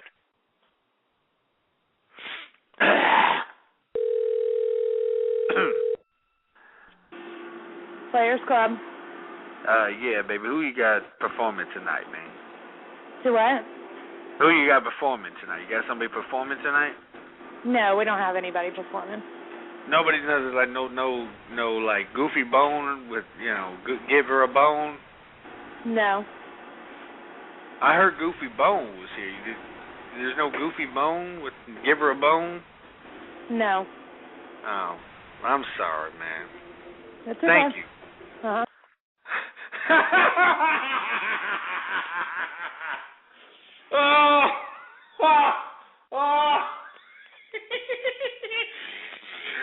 I'm sorry. I just had to do it, man. I'm sorry.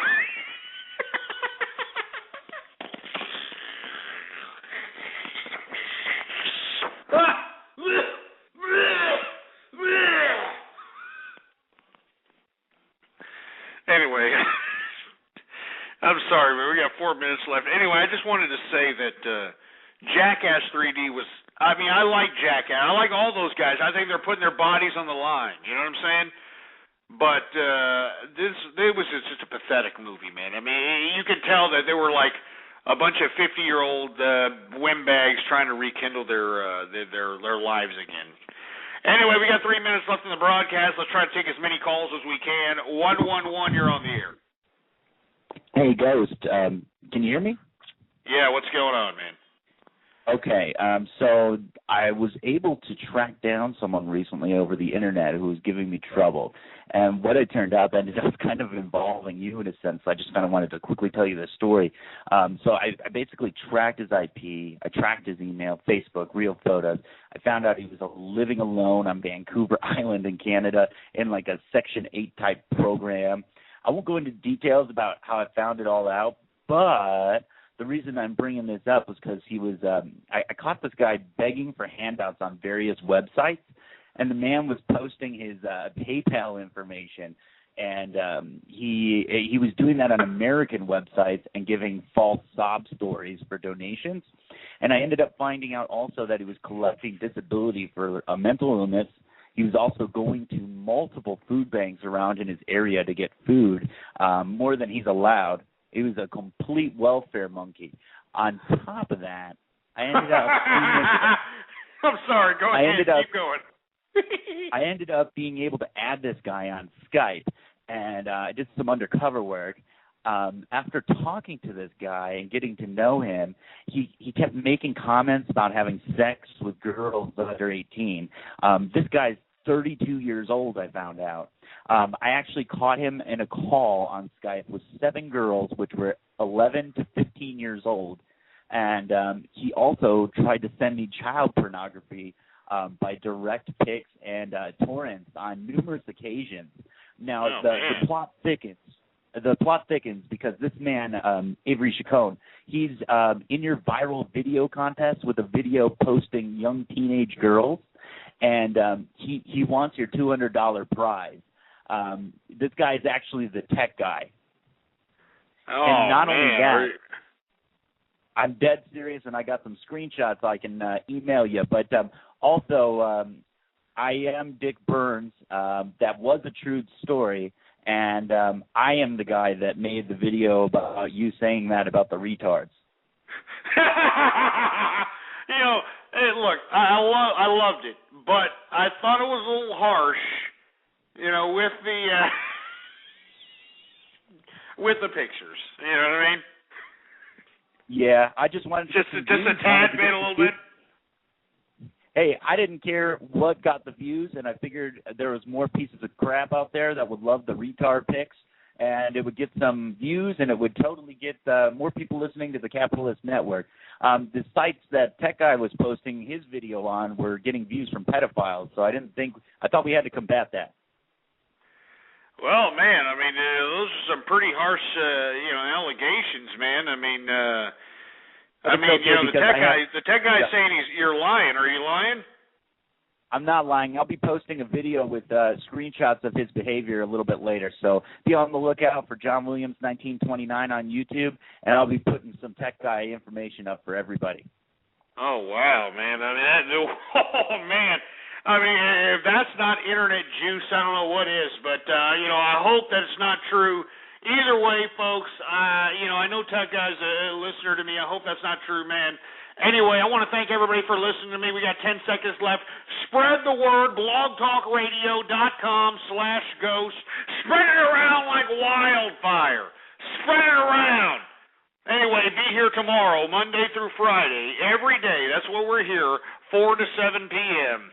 All right, and until then, email me up, all right, ghostpolitics@yahoo.com. All right, ghostpolitics@yahoo.com is the name to, is the email to email me at. The name to follow on Twitter is Ghost Politics. All one word, no underscores, Ghost Politics. Anyway, I don't know what the hell happened. I mean, this was I didn't mean for all this to happen, but I don't know. Maybe we'll get to it on the next show. Tech Guy, he's an avid listener, an avid, listener to the program. I hope that's not true. I'll be looking out for that, the John Williams or that one YouTube site that particular person said. If there's any kind of truth to the matter, I mean, this is getting juicy, man. Excuse me, it's getting juicy here. Anyway, the Tech Guy, I hope that's not true. Dick Burns, if you got what you said you have, I would like to see it on that particular web channel. And you know what? We haven't had Goku on yet. I know that we're off the air, but let's go ahead and throw Goku on. Everybody's used to hearing him. What's going on, Goku? Hey, what's up, Ghost? Nothing much.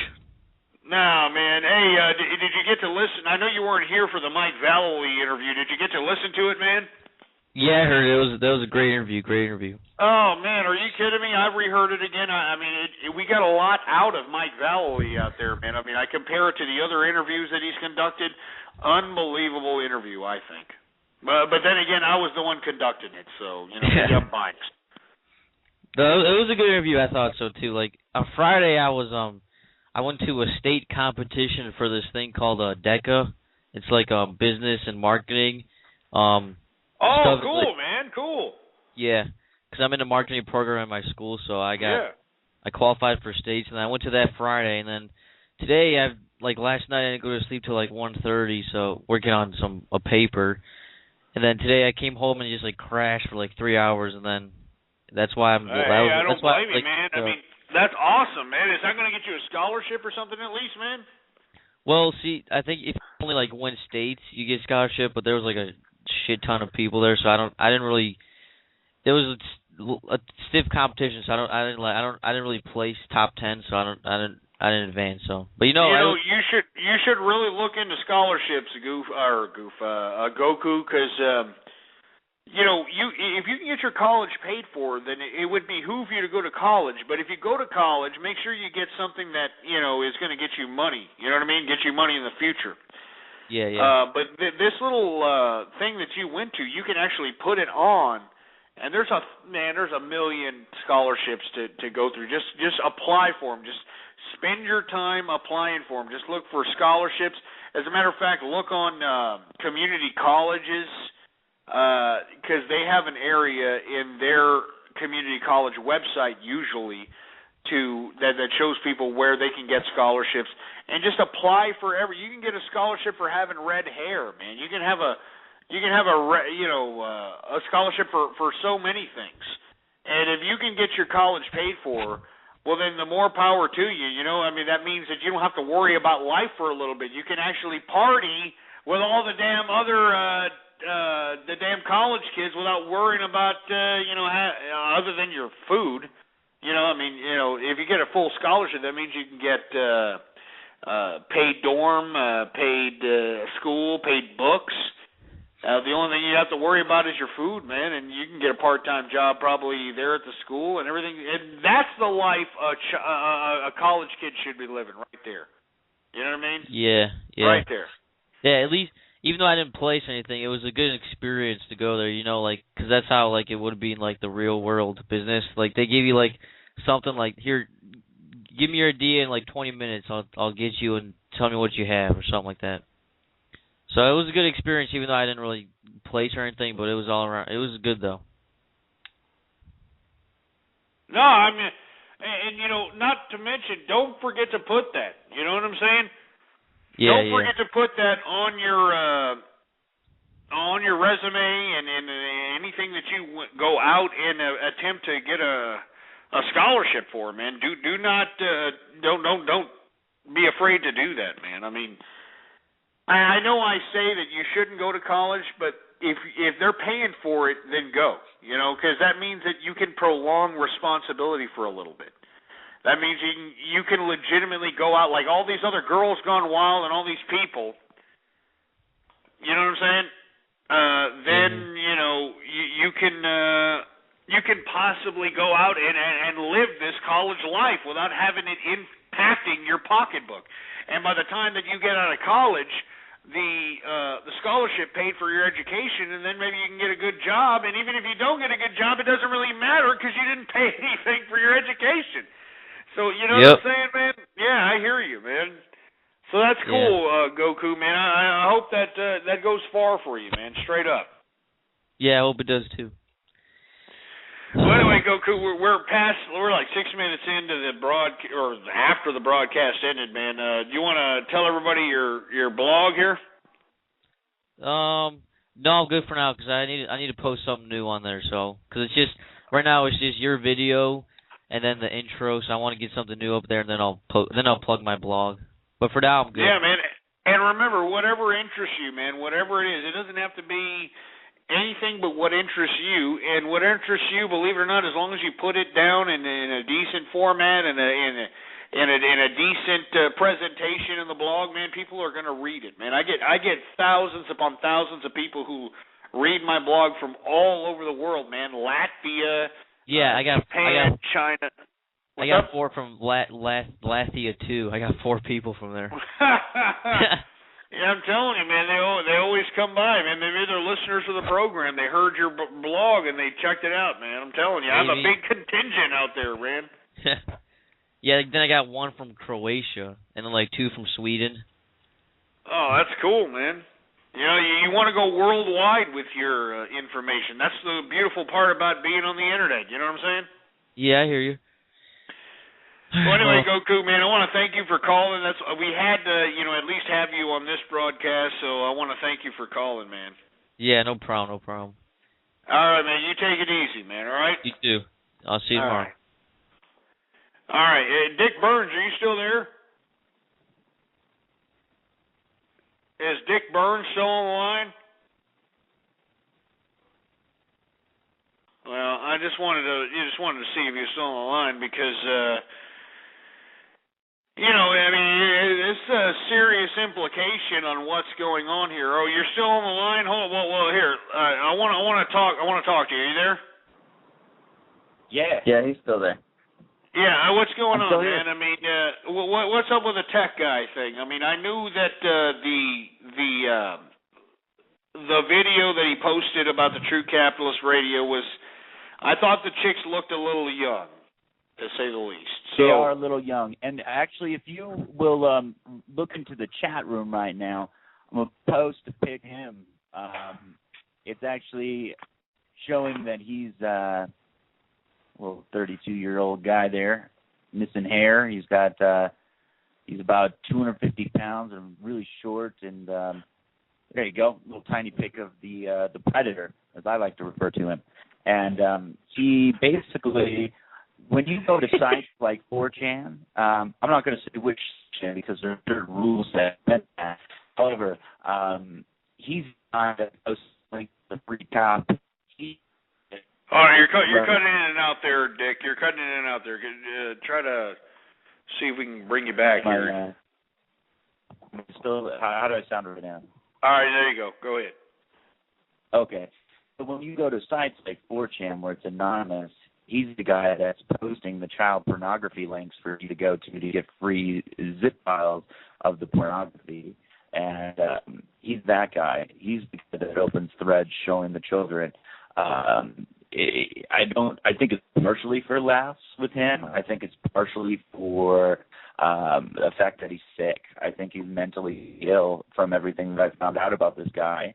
The reason I'm bringing you back on there is because he did allude to the fact in one episode that he does he is schizophrenic or something to that effect.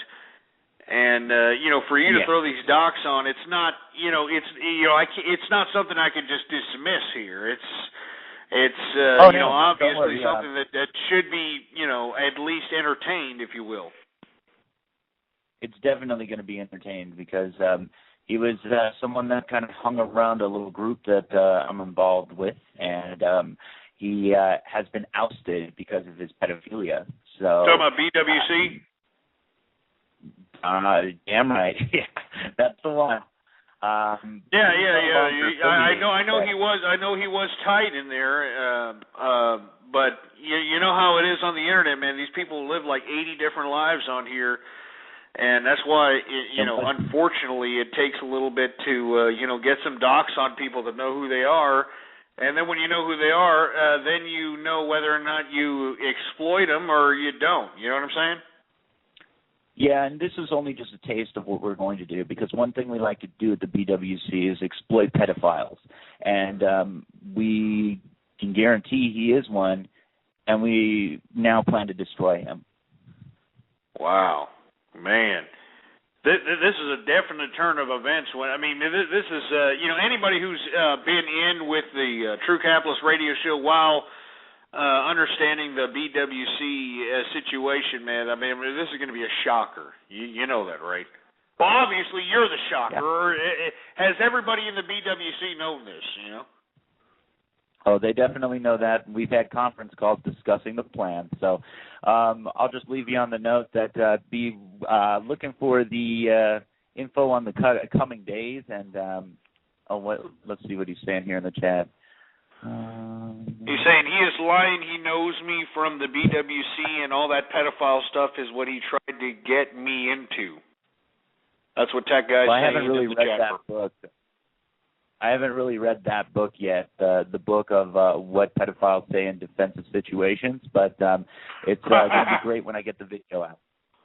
Wow, man, I look forward to that, Dick Burns, man, and let me tell you, that one, I thought that one retard video was kind of funny, although I didn't really appreciate all the mentally handicapped children. I mean, that video was on Teens Against the R Word Facebook page. Did you see that? Yeah. I might have told them about that. Come on, man. You knew they were gonna, come on. You know what I'm saying? Hey, any views are good views, right? Well, I hear you, figured man. If the R Word knew about it, then they would try to listen to the Ghost Network. Hey, any publicity is good publicity, right? Well, I hope so, man. Anyway, man, I'm glad that you're, that's one thing I keep promoting about the BWC, man, that they're out there, getting these pedophiles, putting them on record, showing them who's boss, and now they're out there scared shitless, man, and that's the way it should be, man. So much props to you. I look forward to that video, though, man. Post it. Don't forget to post it. I won't. Don't you worry. And all your listeners, just be ready and have a great day. All right, man. You be cool, man. Anyway, that's it right there, man. I mean, it's a shame to. I mean, I hope it's not true. I mean, I hope that he's lying and everything's just facetious or whatever. But I just hope not. You know what I mean? I mean, seriously. I mean, I hope it's not the truth. But who knows? I mean, this is the internet. This is what the BWC and everybody that listens in that happens to be inclined about computers happens to tell people. You know what I'm saying? I mean, come on. I mean, it's serious business, to say the least, folks. It's serious business. Anyway, I'm going to sip my champagne right now. That's what I'm going to do.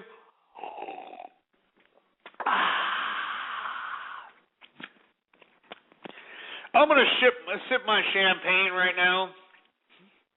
I know I'm a little bit over the broadcast, but some serious things kind of happen. Anyway, I know I went through the Jackass situation about how Jackass looks pretty pathetic now. They look like old bastards, and then they end the Jackass 3D movie with the memories. Tell me how to back there. I mean, it sounds like desperate teenage adolescent goofs wanting to rekindle the time that they took their high school's team to state. I mean, it's like the guy who, scored with the badass bitch at the party that one time in high school and then became a loser the rest of their lives. I mean, that's what it seems like to me. You know what I'm saying? I mean, straight up. You know what I mean? Give me a break. Anyway, folks, 646. Well, what am I talking about? 646. I mean, it's already over. The show's over. I mean, I'm already 15 minutes over, for Christ's sake. Anyway, let me end this. Oh yeah. Before I forget, Wyclef Jean got supposedly grazed in his hand because I don't know. He's supposed to be so important out there in Haiti or something that they decided to take a pop at him. Anyway, the reports come out that it may be fake, that this disgusting, despicable, pathetic waste of human life, Wyclef Jean actually faked this idea that he got grazed by some kind of bullet so he can pump up his propaganda and pump up his image, for Christ's sake. And this just goes to show you how disgusting these idiots in entertainment are. All right? Disgusting. Absolutely disgusting, for Christ's sake. All right? And let's say Wyclef Jean did get shot at. I want to bitch slap the idiot that shot him because he missed. He missed. All right? That's why I like to bitch slap this piece of garbage, because he missed. This Wyclef Jean is a piece of garbage, and it makes me sick at the fact that this idiot, right after that Haiti earthquake and all that destabilization that happened in that country, this idiot took it upon himself to say, "Oh, yeah, man, I'm going to run for president, man, because I'm Haitian. I'm like 50% Haitian, and I'm going to run for president, man." You know what I'm saying? I'm serious. I mean, this is what it is. This is what it is here. So look, Wyclef Jean, you're a piece of crap, all right? And if anybody knows Wyclef Jean, take this little piece of clip that I'm doing right now and tell him he's a piece of garbage, all right? He's a piece of crap, and you can tell him I said it, and everything he's doing it for power. He's doing it because he's a loser. He's doing it because he's a nobody. And let me tell you something, if this whole Wyclef Jean shooting through the hand thing is true, that asshole that attempted to shoot him missed, so he's an idiot. Anyway, I'm out of here, folks. Long live the capitalist movement. And remember, I'm here Monday through Friday, 4 to 7 p.m. I hope to see you here. You better spread the word and follow me on Twitter. The Twitter name to follow, Ghost Politics. All one word, no underscores, Ghost Politics. Follow me and spread the word. Spread the word about the True Capitalist Radio broadcast. blogtalkradio.com/ghost. And I hope that you spread it. I hope there's more people here. I hope to see you here in the chat. If you're listening to me in the podcast, you better be here one day. God damn it. You've been listening to True Capitalist Radio. The thoughts, views, ideas, comments, and opinions. A Napa guy knows not to judge a man by his car's multicolored paint job or absence of modern gadgetry. Who cares if it's technically old enough to vote and the windows are powered by the strength of your left arm? Your monthly payment is zero, and it'll stay that way. Because with over 400,000 parts and a little Napa know-how, you can keep anything on the road. She may not be pretty, but she's all yours. That's Napa know-how.